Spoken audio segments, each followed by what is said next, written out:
അവരേറ്റവും നല്ല ബന്ധം പുലർത്തിയതും ബന്ധം കാഴ്ചവെച്ചതും സഹവസിച്ചതും ബാപ്പയോടും ഉമ്മയോടുമാണ്. അഷ്റഫുൽ ഖൽഖ് റസൂലുള്ളാഹി സ്വല്ലല്ലാഹു അലൈഹി വസല്ലം തങ്ങൾ കുറഞ്ഞ വർഷമല്ലേ മാതാവിന്റെ സഹവാസം അനുഭവിച്ചിട്ടുള്ളൂ. പക്ഷേ ആ സഹവാസം അനുഭവിച്ച ആ കുഞ്ഞുനാളിലെ ഓർമ്മകൾ പുതുക്കിയാണ് സിയാറത്ത് ചെയ്യുന്ന സമയത്ത് നബി സല്ലല്ലാഹു അലൈഹി വസല്ലം തങ്ങൾ കരഞ്ഞുപോയി. വഅബ്കാ മൻ ഹൗലഹു, ചുറ്റുമുള്ളവരെ കരയിപ്പിച്ചു. ഇടക്കിടക്ക് തങ്ങൾ സിയാറത്ത് ചെയ്യുന്ന ഉമ്മമാരെ ഒന്ന് എണ്ണിത്തരുമോ? ഞാൻ എണ്ണിത്തരാം സഹോദരങ്ങളെ. ഇടക്കിടക്ക് തങ്ങൾ കാണാൻ പോകുന്ന ഉമ്മമാരാരാണ്? ഒന്ന് ബഹുമാനപ്പെട്ട ഉമ്മു ഐമൻ ബീവി റളിയല്ലാഹു അൻഹാ. അവിടുന്ന് ജന്മം നൽകിയ മാതാവാണോ? അല്ല. കുട്ടിക്കാലത്ത് തങ്ങളെ പോറ്റി വളർത്തിയ പരിചാരകരിൽപ്പെട്ട ഒരാളാണ്. അബ്ദുൽ മുത്തലിബ് വിളിച്ച് പ്രത്യേകം എന്റെ മോനെ നോക്കണമെന്ന് ചെറുപ്പകാലത്ത് നിർദ്ദേശം നൽകിയിട്ട് അവിടുത്തെ ഹാദിനത്തായി പരിചാരകയാകാൻ ഭാഗ്യം കിട്ടിയ ഉമ്മു ഐമനാണ് റളിയല്ലാഹു അൻഹാ. ആ ഉമ്മു ഐമൻ ബീവി റളിയല്ലാഹു അൻഹേ നബി സല്ലല്ലാഹു അലൈഹി വസല്ലം തങ്ങൾ ഇടക്കിടക്ക് കാണാൻ പോകാറുണ്ട് എന്ന് നമ്മളോട് പറഞ്ഞതാരാണ്? സയ്യിദുനാ അബൂബക്കർ സിദ്ദീഖ് റളിയല്ലാഹു അൻഹു.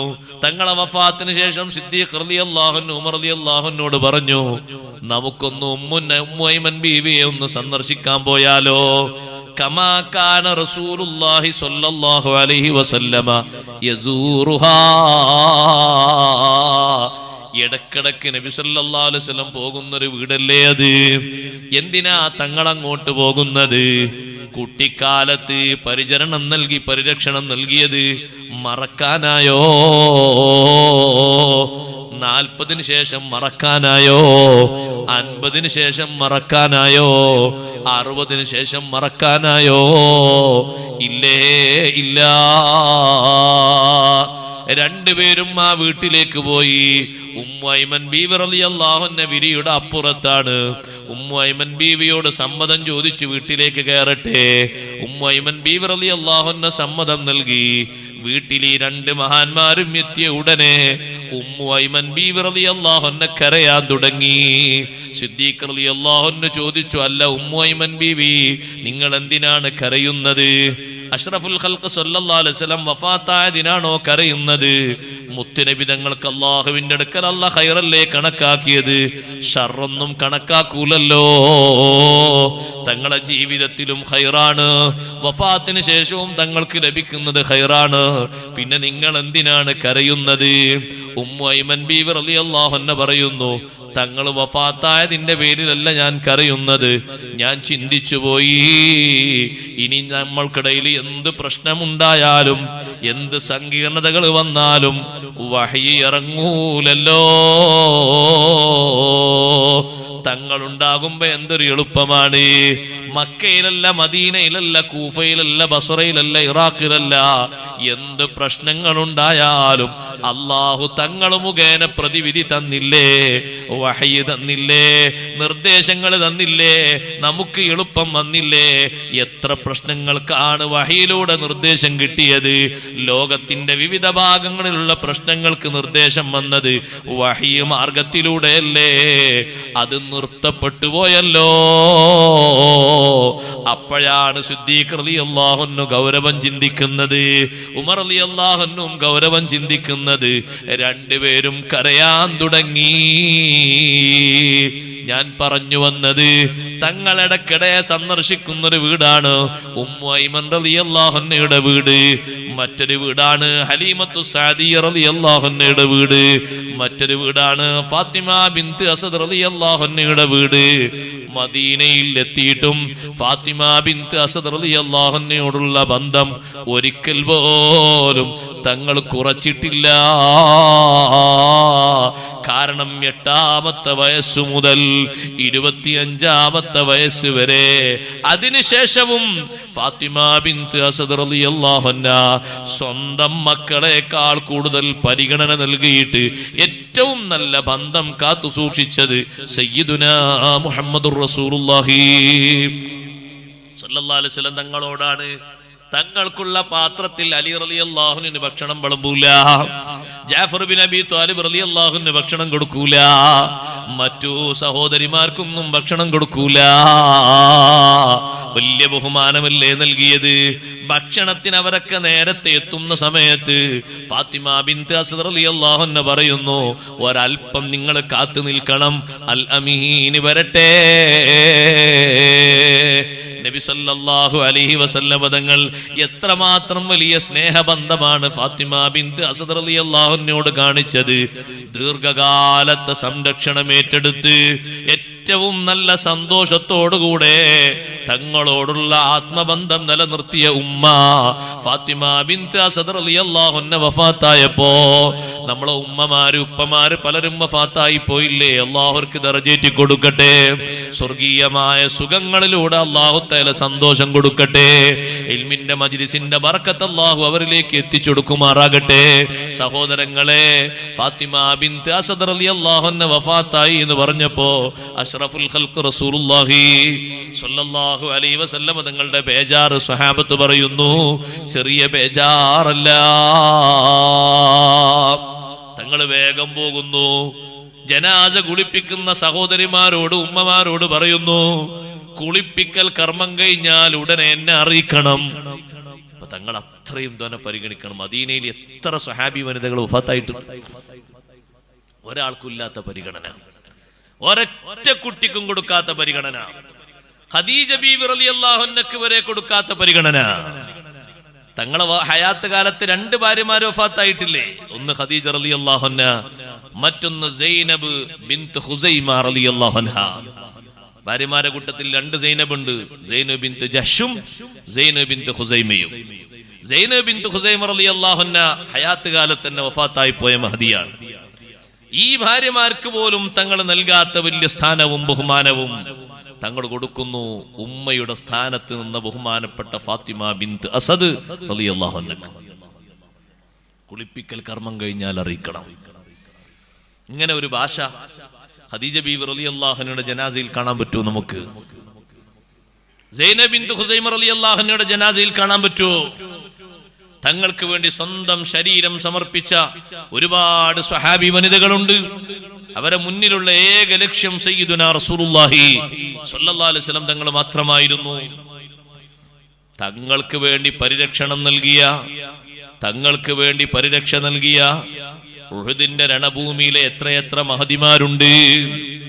അവർക്കാർക്കും കിട്ടാത്ത വലിയൊരു ബഹുമാനം ഫാത്തിമ ബിൻത് അസദ് റളിയല്ലാഹു അൻഹയ്ക്ക് നൽകുന്നു. എന്തേ കാരണം? ഉമ്മാന്റെ സ്ഥാനത്ത് നിന്ന് സംരക്ഷണം നൽകി. ഉമ്മ സ്നേഹിക്കും പോലോത്ത ഒരു സ്നേഹം നബി സല്ലല്ലാഹു അലൈഹി വസല്ലം അനുഭവിച്ചു. ഫാത്തിമ ബിൻത് അസദ് റളിയല്ലാഹു അൻഹയിൽ നിന്ന് പലർക്കും പോറ്റി വളർത്തിയത് ഉമ്മയല്ല മൂത്തമ്മയാണ് എന്ന് പറയാറുണ്ട്. മൂത്തമ്മ എന്ന് പറയാറുണ്ട്. ചിലര് പറയും എന്നെ പോറ്റി വളർത്തിയത് ഉപ്പാന്റെ സഹോദരിയാണ്, അമ്മായി എന്ന് പറയാറുണ്ട്. അത് പറഞ്ഞാ പോരാ. പിൽക്കാലത്ത് അവരോട് ആ സ്നേഹബന്ധത്തിന് കുറവുണ്ടാകരുത്, അവരോട് സഹവാസത്തിന് കുറവുണ്ടാകരുത്, ബഹുമാനത്തിന് കുറവുണ്ടാകരുത്. നന്നാക്കി ബഹുമാനം കൊടുക്കണം, സ്നേഹം കൊടുക്കണം, തൃപ്തിയാകുന്ന തരത്തിൽ ഹദിയകളൊക്കെ കൊടുക്കണം. പാല് വന്നാല്, വസ്ത്രങ്ങൾ വന്നാല്, കൊട്ടക്കണക്കിന് കാരക്ക വന്നാല് മദീനത്തെ പള്ളിയിലെ സ്വഹാബിമാർക്ക് മറ്റൊക്കെ കൊടുക്കും. പക്ഷേ ഒരു 4-5 വിഹിതം വേറെ വെക്കും ആ വസ്ത്രങ്ങളിൽ നിന്ന്. ആർക്കാണ് ആ വിഹിതം? ഒന്ന് നേരത്തെ പറഞ്ഞ ഹലീമ ബീവി റളിയല്ലാഹു അൻഹ, സുവൈബത്തുൽ അസ്ലമി റളിയല്ലാഹു അൻഹ, ഫാത്തിമ ബിൻത് അസ്ദ് റളിയല്ലാഹു അൻഹ, ഇവർക്കൊക്കെ ആയിട്ട് ഇങ്ങനെ ഉമ്മു ഐമൻ ബീവി റളിയല്ലാഹു അൻഹ നീക്കി വെക്കാണ്. അവരെ മറക്കാൻ പറ്റൂല, വിടാൻ പറ്റൂ. അത് കുട്ടിക്കാലത്ത് കഴിഞ്ഞില്ലേ? കഴിഞ്ഞുന്നോ? കഴിയാൻ പറ്റൂല. അത് ജീവിതകാലം മൊത്തമുള്ള ബന്ധമാണ്. അതെങ്ങനെ കഴിയാനാണ്? നമ്മളെ സംരക്ഷിച്ച് വളർത്തി താങ്ങും തണലുമായി നിന്നിട്ട് ഏകദേശം ജീവിക്കാനുള്ള സെറ്റപ്പ് ഒക്കെ നൽകലോടെ ബന്ധങ്ങൾ കഴിഞ്ഞോ? സഹവാസം കഴിഞ്ഞോ? ഇനി അപ്പിനാ മതിയോ? അങ്ങനെ ചിലർ ചിന്തിക്കുക, നമ്മൾ സ്വന്തം കാര്യം. എന്ത് സ്വന്തം കാര്യം? അങ്ങനെ സ്വന്തം കാര്യമില്ല. അവരൊക്കെ പരിഗണിക്കേണ്ട രൂപത്തിൽ വഫാത്ത് വരെ പരിഗണിക്കണം. നമ്മളെ ജീവിതകാലം കഴിയുന്നത് വരെ പരിഗണിക്കണം. പിന്നെ മൗത്തിന് ശേഷം നമുക്ക് കൂടെ പറയണല്ലോ, ഖബറിലേക്കല്ലേ. അക്കാലം വരെ പരിഗണിക്കണം. ഫാത്തിമ ബിൻത് അസ്ദ് റളിയല്ലാഹു അൻഹയെ കുളിപ്പിച്ചു കഴിഞ്ഞു എന്ന നിർദ്ദേശം വന്നപ്പോൾ നബി സല്ലല്ലാഹു അലൈഹി വസല്ലം നേരെ ചെല്ലുന്നു. ചെന്നിട്ട് അവിടുത്തെ തൊലിയോട് ചേർന്ന് കിടക്കുന്ന കുപ്പായം, ആ കുപ്പായം തങ്ങൾ കൊടുക്കുന്നു. എന്നിട്ട് കുളിപ്പിച്ച് കഫൻ ചെയ്യുന്ന സഹോദരിമാരോട് പറയുന്നു, തൊലിയോട് ചേർത്തി ധരിക്കേണ്ടത് ഈ കുപ്പായമാണ്. സുബ്ഹാനല്ലാഹ്. അതുകൊണ്ട് സ്നേഹം തീരുന്നില്ല, ബഹുമാനം തീരുന്നില്ല, ബന്ധം തീരുന്നില്ല. ജന്നത്തുൽ ബഖീയിലേക്ക് പോകുന്നു. അവിടെയാണ് ഫാത്തിമ ബിൻത് അസ്ദ് റളിയല്ലാഹു അൻഹ കിടക്കുന്നത്. ജന്നത്തുൽ ബഖീയിൽ ചെന്ന് ഖബർ കുഴിക്കുന്ന ആളുകളോട് പറയുന്നു, തലഭാഗത്തൊന്ന് വിശാലമാക്കണം, കാൽഭാഗത്ത് ഒന്നുകൂടി വീതി കൂട്ടണം. ഖബർ നന്നായി പരിചരിക്കുന്നു, മണ്ണെല്ലാം എടുത്ത് വൃത്തിയാക്കുന്നു, നല്ലോണം മിനുസമാക്കുന്നു. അവരോട് മുകളിലേക്ക് കയറാൻ പറയുന്നു. സ്വഹാബത്ത് ശ്രദ്ധിക്കുന്നു. പ്രത്യേകിച്ച് ഉമർ റളിയല്ലാഹു അൻഹു നോക്കുന്നു ഓരോ ചലനവും. തങ്ങൾ നേരെ ഖബറിലേക്ക് ഇറങ്ങിയിട്ട് ജനാസ കിടക്കും പോലെ വലത്തെ ഭാഗത്ത് ചെരിഞ്ഞങ്ങ് കിടന്നു. അഷ്റഫുൽ ഖൽഖ് മുഹമ്മദുർ റസൂലുള്ളാഹി സ്വല്ലല്ലാഹു അലൈഹി വസല്ലമ തങ്ങൾ ആ ഖബറിലങ്ങ് കിടന്നു. ഒരൽപ്പനേരം കിടന്നിട്ട് തങ്ങൾ പുറത്തേക്ക് വന്നു. റളിയല്ലാഹുവിന്റെ ചോദ്യം, അല്ലാഹുവിന്റെ റസൂലേ, എത്ര സഹോദരിമാർ ഉമ്മമാർ വഫാത്തായി പോയിട്ടുണ്ട്. ആർക്കും നൽകാത്തൊരു പരിഗണന, ആർക്കും നൽകാത്തൊരു ബഹുമാനം, ആർക്കും നൽകാത്ത ഒരു സ്നേഹം ഈ ഉമ്മാക്ക് ഫാത്തിമ ബിൻത് അസ്ദ് റളിയല്ലാഹു അൻഹക്ക് നൽകാനുള്ള കാരണം അഷ്റഫുൽ ഖൽഖ് സ്വല്ലല്ലാഹു അലൈഹി വസല്ലം പറഞ്ഞു, എന്റെ ഉമ്മാന്റെ സ്ഥാനത്ത് നിന്ന ഉമ്മയാണത്. എന്റെ ഉമ്മ എനിക്ക് എത്ര സ്നേഹത്തോടെ ഭക്ഷണം തരും, വസ്ത്രങ്ങൾ തരും, എന്നെ കിടത്തും, എന്നെ സന്തോഷിപ്പിക്കും, എന്നെ സ്നേഹിക്കും, എന്നെ ബഹുമാനിക്കും, എന്നെ കൂടെ നിർത്തും. അതേ രൂപത്തിൽ ഒരിഞ്ചും മാറ്റമില്ലാതെ എനിക്ക് സ്നേഹം നൽകിയ, എനിക്ക് സന്തോഷം നൽകിയ എന്റെ ഉമ്മയാണത്. എന്തിനാ തങ്ങളെ ഖബറിൽ കിടന്നത്? സാധാരണ തങ്ങൾ കയ്യിലേക്ക് ജനാസ വാങ്ങിയിട്ട് ഖബറിലേക്ക് വെക്കാറൊക്കെ ഉണ്ട്. അത് സ്വഹാബിമാരെ പലരും അങ്ങനെ ചെയ്തിട്ടുണ്ട്. പ്രത്യേകം തങ്ങൾ ബഹുമാനിച്ച പല ആളുകളെ അങ്ങനെ ചെയ്തിട്ടുണ്ട്. തങ്ങളെ കയ്യിലേക്ക് ജനാസ വാങ്ങിയിട്ട് ബിസ്മില്ലാഹി വഅലാ മില്ലത്തി റസൂലില്ലാ എന്നും പറഞ്ഞ് ഖബറിലേക്ക് വെച്ചതുണ്ട്. പക്ഷേ ഇത് ഖബറിലേക്ക് ജനാസ വെക്കുന്നതിന് മുമ്പ് തങ്ങളൊന്ന് കിടന്നല്ലോ. അവിടെ ജനാസ കിടത്തും പോലെ കിടന്നല്ലോ. അതെന്തിനാ? അഷ്റഫുൽ ഖൽഖ് സ്വല്ലല്ലാഹു അലൈഹി വസല്ലം പറഞ്ഞു, ഖബറിനൊരു സ്വഭാവമില്ലേ? ആര് വന്നാലും ഒന്ന് പിടിച്ച് എടുക്കുന്ന സ്വഭാവമില്ലേ ഖബറിന്? നമുക്കൊക്കെ പോയി കിടക്കാൻ ഒരു കുഴിയില്ലേ സഹോദരങ്ങളെ? ജനിച്ചതോടെ അള്ളാഹു റെഡിയാക്കിയില്ലേ? നമ്മളതിലേക്ക് നടന്ന് നടന്ന് അടുക്കുന്നു എന്നില്ലേ ഉള്ളൂ. ദൂരം കുറഞ്ഞിരിക്കുകയല്ല, ദൂരം അകന്ന് ദൂരം കുറഞ്ഞ് കുറഞ്ഞ് കുറഞ്ഞ് കുറഞ്ഞ് ഖബറിലേക്ക് നമ്മൾ ഇങ്ങനെ നടന്ന് അടുക്കുകയാണ്. നിശ്ചയിച്ച ഖബറിലേക്ക് നമ്മൾ അങ്ങനെ നടന്നെടുക്കുകയാണ്. ആ ഖബർ എന്റെ ഉമ്മാനെ ഒരിക്കലും ഇടുക്കിക്കൂടാ. എന്നിട്ട് നബി സല്ലല്ലാഹു അലൈഹി വസല്ലം തങ്ങൾ പറഞ്ഞു, ലൗ നജാ അഹദുൻ മിൻ ലഗ്തത്തിൽ ഖബരി ലനജാ സഅദ് ബിൻ മുആദ്. ഖബറിന്റെ ഇടുക്കിൽ നിന്ന്, കൂട്ടിപ്പിടിച്ച് ഘടിപ്പിക്കുന്ന ഇടുക്കത്തിൽ നിന്ന് ആർക്കെങ്കിലും രക്ഷ അല്ലാഹു നൽകുമായിരുന്നെങ്കിൽ സഅദ് ബിൻ മുആദ് റളിയല്ലാഹു അൻഹു രക്ഷപ്പെടുമായിരുന്നില്ലേ? സഅദ് ബിൻ മുആദ് റളിയല്ലാഹു അൻഹു പോലും ഖബർ ഇടുക്കി പോയില്ലേ? മഹാനവറുകൾ ചെറിയ ആളാണോ? അല്ല. ഇഹ്തസ്സ അർശുർ Rahmani ലിമൗതി Saad bin Muadh. Saad റളിയല്ലാഹു അൻഹു വഫാത്തായപ്പോൾ അല്ലാഹുവിന്റെ അർശല്ലേ വിറച്ചത്? അനുശോചനം രേഖപ്പെടുത്തിയതാണ്. നമ്മൾ വഫാത്തായാൽ ഏത് കെട്ടിടം അറിയാനാണ്? ഏത് മരങ്ങൾ അനുശോചിക്കാനാണ്? നാളെ അർശ് എന്ന് പറയുന്ന തണൽ നൽകുന്നൊരു വലിയ സൃഷ്ടിയില്ലേ? ആ സൃഷ്ടി വിറച്ചുപോയ മരണമാണ് സഅദ് ബിൻ മുആദ് റളിയല്ലാഹു അൻഹുവിന്റെ മരണം.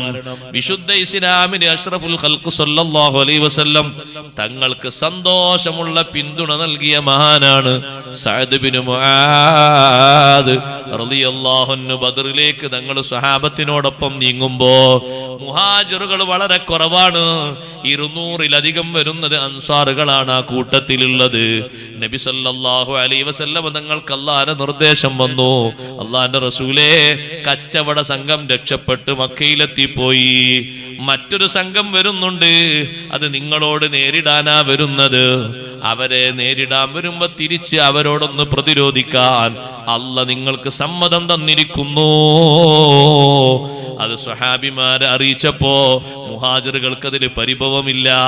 അവര് നാടും വീടും കുടുംബവും സ്വത്തും ഒക്കെ ഒഴിവാക്കി തങ്ങളോടൊപ്പം ചേർന്നവരല്ലേ. പക്ഷേ ബഹുഭൂരിപക്ഷമുള്ളത് അൻസാറുകളാണ്. നബി സല്ലല്ലാഹു അലൈഹി വസല്ലം അല്പനേരം മൗനം പാലിച്ചപ്പോ അൻസാറുകളെ നേതാവായ സഅദ് ഇബ്നു മുആദ് റളിയല്ലാഹു അൻഹു ചോദിച്ചു, ഞങ്ങളെ മറുപടിക്ക് വേണ്ടിയാണോ തങ്ങൾ കാത്തു കഴിയുന്നത്? തങ്ങൾ പറഞ്ഞു, അതെ, നിങ്ങളെ മറുപടിയാണ് എനിക്ക് വേണ്ടത്. സഅദ് ഇബ്നു മുആദ് റളിയല്ലാഹു അൻഹു പറഞ്ഞു, അല്ലാഹുവിന്റെ റസൂലേ, ഞങ്ങൾ പറഞ്ഞോട്ടെ. അൻസാറുകളെ മൊത്തം ക്യാപ്റ്റനായിട്ട് ആ കൂട്ടത്തിലുള്ളത് മഹാനവറുകളാണ്. സഅദ് ഇബ്നു മുആദ് റളിയല്ലാഹു അൻഹു പറഞ്ഞു, ഒരിക്കലും മൂസാ നബി അലൈഹിസ്സലാമിന്റെ അനുയായികൾ മൂസാ നബി അലൈഹിസ്സലാമിനോട് പറഞ്ഞതുപോലെ ഞങ്ങൾ ഒരിക്കലും തങ്ങളോട് പറയൂല. മൂസാ നബി അലൈഹിസ്സലാം അള്ളാഹുവിൽ നിന്ന് ഡയറക്റ്റായി ഭക്ഷണം വാങ്ങിക്കൊടുത്ത്, നല്ല ജലാശയങ്ങൾ ഒരു പാറക്കല്ലിൽ നിന്ന് അടിച്ചിട്ട് കുടുംബങ്ങൾക്കൊരു വില്ലു മടക്കാതെ സൗജന്യ വെള്ളം കൊടുത്ത്, മേഘത്തിന്റെ തണല് വാങ്ങിക്കൊടുത്ത്, ഇഷ്ടം പോലെ ബഹുമാനങ്ങൾ അള്ളാഹുവിൽ നിന്ന് വാങ്ങിക്കൊടുത്ത സമൂഹം ധിക്കാരികളായ ആളുകളോടൊന്ന് ചെറുത്തു നിന്ന് അവരെ തോൽപ്പിക്കാൻ വേണ്ടി ഒന്ന് ക്ഷണിച്ച സമയത്ത് ആ സമൂഹത്തിന്റെ മറുപടി, ഇദ്ഹബ് അൻത വറബ്ബുക ഫഖാതിലാ ഇന്നാ ഹാഹുനാ ഖാഇദൂൻ. നിങ്ങളും നിങ്ങളെ പടച്ചവനും പോയി യുദ്ധം ചെയ്തോളി, ഞങ്ങൾ ഇവിടെ വീട്ടിൽ വിശ്രമിക്കാണ് എന്ന് പറഞ്ഞു. ഞങ്ങൾ ഒരിക്കലും അങ്ങനെ പറയൂല. ഞങ്ങളെ ഭാഷ എന്താണെന്നറിയോ തങ്ങളെ? ഇദ്ഹബ് അൻത വറബ്ബുക ഫഖാതിലാ ഇന്നാ മഅകും മുഖാതിലൂൻ.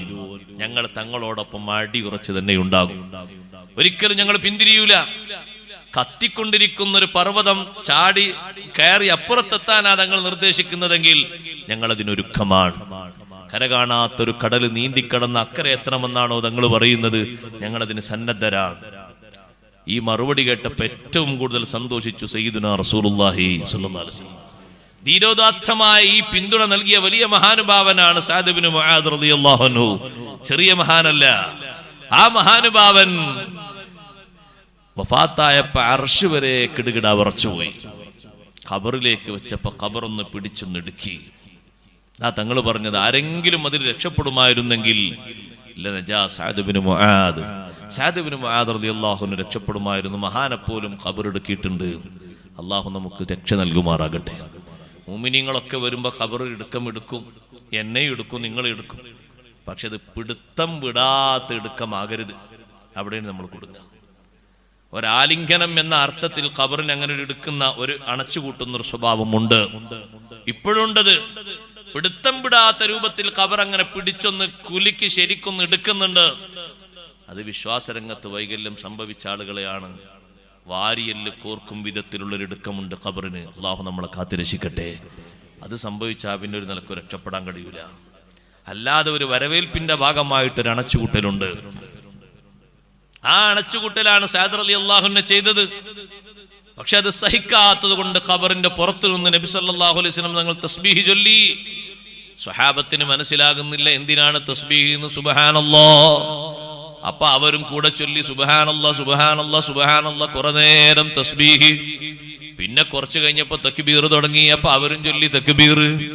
രണ്ടും നിർത്തലായപ്പോ ചോദിച്ചു, ലിമ സബ്ബഹത സുമ്മ കബ്ബർത തവീലാ. ദീർഘിച്ച നേരം തസ്ബീഹ് ചൊല്ലിയല്ലോ നബിയെ, പിന്നെ കുറെ നേരം തക്ബീറും ചൊല്ലിയല്ലോ, എന്തിനാണെന്ന് മനസ്സിലായില്ല. തങ്ങൾ ചൊല്ലിയപ്പോ ഞങ്ങളും കൂടെ അങ്ങ് ചൊല്ലി. ഞങ്ങളോട് അങ്ങനെയല്ലേ കൽപ്പിക്കപ്പെട്ടത്? തങ്ങൾ നിർവഹിക്കുമ്പോ കൂടെ നിർവഹിക്കാനല്ലേ കൽപ്പന, പിൻപറ്റാനല്ലേ ഞങ്ങളോട് നിർദ്ദേശം. ഞങ്ങളും ചെയ്തു. തങ്ങൾ പറഞ്ഞു, ഖബറിന്റെ പുറംഭാഗത്ത് നിന്ന് തങ്ങൾ പറയാണ്, ലഖദ് തളായഖ അലാ ഹാദൽ അബ്ദി സ്വാലിഹി ഖബ്റുഹു. ഈ നല്ല മനുഷ്യനെ ഖബർ ഇടുക്കിപ്പോയി. അതൊരിക്കലും എന്റെ ഉമ്മാനെ ഖബറെടുക്കൂല. അതിനാണ് ഞാനൊന്ന് ഇറങ്ങി കിടന്നത് എന്ന് സയ്യിദുനാ റസൂലുള്ളാഹി സ്വല്ലല്ലാഹു അലൈഹി വസല്ലം. എന്തൊരു സ്നേഹ! തങ്ങൾ പറഞ്ഞു, ഇതേ ഹദീസിന്റെ വേറെ റിപ്പോർട്ടിൽ കാണാം, എന്റെ മകൻ ഇബ്രാഹിമിനെ പോലും ഖബറെടുക്കിയിട്ടുണ്ട്. ആ ഉമ്മാനോട് കാണിച്ചൊരു സ്നേഹസ്പർശമായ ബന്ധമില്ലേ ഇന്ന് നമ്മുടെ സമൂഹത്തിൽ കിട്ടാക്കനിയായിരിക്കുന്ന അതാണ്. നമുക്ക് കണക്ഷൻ, നമുക്ക് കമ്മ്യൂണിക്കേഷൻ ഇവരോടൊന്നുമല്ല, പുറത്തുള്ള വേറെ കുറെ ആൾക്കാരോടാണ്. പറ്റാത്തവരോടും പറ്റുന്നവരോടായ കുറെ ആൾക്കാരോട്. അകത്തിരിക്കുന്ന കുറെ അകക്കടമ്പുകളുണ്ട്, അവരോടൊന്നും നമുക്ക് ടച്ചില്ല, ബന്ധമല്ല, സ്നേഹമല്ല, സഹവാസമല്ല. പുറത്തിരിക്കുന്ന കുറെ ആളുകൾക്ക് അവരോടാണ്. ചില ആളുകൾ കൂട്ടുകാരോട് ഇഷ്ടം പോലെ നേരെ വർത്തമാനം പറയും. വർത്തമാനം പറഞ്ഞോട് കുഴപ്പമൊന്നുമില്ല. വീട്ടിലേക്ക് എത്തി, മോനെ എവിടെ, ഒരു കാര്യം ചോദിക്കാണ്ട്, എനിക്ക് തിരക്കാണ്, നാളെ നോക്കാം, ഇപ്പൊ സംസാരിക്കാൻ നേരമില്ല. അപ്പൊ മോനെ നീ ഇത്രയും നേരം 10 മണി നേരം വർത്തമാനം. അതെന്റെ കൂട്ടുകാരനോട് കുറെ കാര്യങ്ങൾ സംസാരിക്കാണ്. 5 കൊല്ലത്തിന് ശേഷം ഞങ്ങൾ കണ്ടത്. ആ 5 കൊല്ലത്തിന് ശേഷം കാണുന്ന കൂട്ടുകാരനാണോ ബന്ധം? ഈ നിലക്ക് ജന്മം നൽകിയിട്ട് ശിക്ഷണം നൽകിയ മാതാവിനോടാ ബന്ധം? മാതാവ് പറയാണ് ഒന്ന് ഇവിടെ കുറച്ചു നേരം സംസാരിക്കാറുണ്ട്. അപ്പൊ ഇയാൾ പറയാൻ തിരക്കാണ്, നിനക്ക് ടൈമില്ല, നാളെ വേണമെങ്കിൽ നോക്കാം. മരണം പോലും ചിന്തല്ലാതെ അങ്ങനെ പറയാൻ പറ്റുമോ? നാളെ ആര് ബാക്കിയിരിക്കും? ആ ഉമ്മ മരണപ്പെട്ടു പോയ ഇന്നലെ എന്നെ സംസാരിക്കാൻ വേണ്ടി 10 മിനിറ്റ് അടുത്തിരിക്കാൻ പറഞ്ഞപ്പോ എനിക്ക് സാധിച്ചില്ലല്ലോ എന്ന് പറഞ്ഞു ദ്വാരുന്നിട്ട് കാര്യമുണ്ടാവും? അതല്ലേ ആ സഹവാസത്തിന്റെ മധുരം കൊടുക്കണം, നല്ലോണം സഹവസിക്കണം. ഭാര്യമാരോട് ഭർത്താക്കന്മാര് നല്ലോണം സഹവസിക്കണം, അവരെ കൂടെ ഇരുന്നിട്ട് അവരോട് വർത്തമാനം പറയണം. അഷ്റഫുൽ ഖൽഖ് റസൂലുള്ളാഹി സ്വല്ലല്ലാഹു അലൈഹി വസല്ലം നിങ്ങൾ പാലിച്ച സഹവാസമാണ്. ഭാര്യമാര് 9 പേരും തങ്ങളെ ചുറ്റുഭാഗത്തും ഇരുന്ന് വർത്തമാനം പറയുന്നു. ഇമാം ബുഖാരി റഹ്മത്തുള്ളാഹി അലൈഹി റിപ്പോർട്ട് ചെയ്യുന്ന ഹദീസിൽ കാണാം, നമ്മളെ വീട്ടിൽ ഒരു ഭാര്യ ഉണ്ടായാൽ തന്നെ എന്തൊരച്ചുണ്ടാവും, 2 ഭാര്യമാരും സഹോദരിമാരൊക്കെ ഉണ്ടായാൽ തന്നെ 9 ആളും ചുറ്റും ഇരുന്നിട്ട് വർത്തമാനം പറയാണ്. ഒരു ഭാഗത്തിരിക്കുന്നുണ്ട് സയ്യിദുനാ റസൂലുള്ളാഹി സ്വല്ലല്ലാഹു അലൈഹി വസല്ലം. തങ്ങളെ സഹവാസാണ്. ചില ആൾക്കാർ മനസ്സിലാക്കിയത് തങ്ങൾ ഇങ്ങനെ പരിപാടി തിരക്കൊക്കെ കഴിഞ്ഞ് വീട്ടിലേക്ക് വരെ വിശ്രമിക്കുക, പോവുക, വരെ, അങ്ങനൊന്നല്ല. ആ വീട്ടിൽ വന്നിരുന്നത് ഏത് വീട്ടിലാണോ തങ്ങളുള്ളത്, 9 മുറികളിൽ ഏത് മുറിയിലാണോ, ബാക്കി 8 മുറികളിൽ നിന്നും അങ്ങോട്ട് ആളുകൾ എത്തും. നമ്മുടെ ഉമ്മമാരെത്തും. അവരോരോ ഭാഗത്തിരിക്കും, എന്നിട്ട് വർത്തമാനങ്ങൾ അങ്ങനെ പറയും. ആ ഉള്ള നേരം നബി സല്ലല്ലാഹു അലൈഹി വസല്ലം സന്തോഷത്തോടെ അത് കേൾക്കും. ചിലപ്പോൾ അവിടെ ക്രോസിംഗ് ഒക്കെ ഉണ്ടാകും. അത് തെറ്റല്ലാത്ത രൂപത്തിലാണെങ്കിൽ തങ്ങളും അതിലൊന്ന് പങ്കെടുക്കും, അത്ര തന്നെ. തെറ്റാകുന്ന ഭാഷ നീണ്ടുപോയാൽ അവിടെ തങ്ങൾ പ്രതിരോധിക്കുകയെ അങ്ങനെ പറയാൻ പറ്റില്ല. അങ്ങനെ പറയരുത്. അത് പ്രതിരോധിക്കും, അത് തിരുത്തും. അല്ലെങ്കിൽ അവരെ കൂടെ ഇരുന്നിട്ട് ഈ വർത്തമാനങ്ങൾ തങ്ങളിങ്ങനെ കേൾക്കാം, വിവരങ്ങൾ അന്വേഷിക്കുന്നത്, പരസ്പരം പറയുന്നത്. എല്ലാവരും ഒരേ പ്ലാറ്റ്ഫോമിൽ 9 ആളും ഒരുമിച്ച് കൂടി എന്ന് പറയുമ്പോ തന്നെ സ്നേഹത്ര വലുതാ അല്ലേ? ഇന്നിപ്പോ 2 ഭാര്യമാര് പലർക്കും ഉണ്ടാകും, പക്ഷെ 2 പേരും ജീവിതത്തിൽ കണ്ടിട്ടില്ല എന്ന് പറയും ചിലരൊക്കെ. 2 പേരും ഒരിക്കലും കണ്ടിട്ടില്ല, ഇനി കാണാതിരിക്കാൻ വേർക്കണമെന്നും പറയും.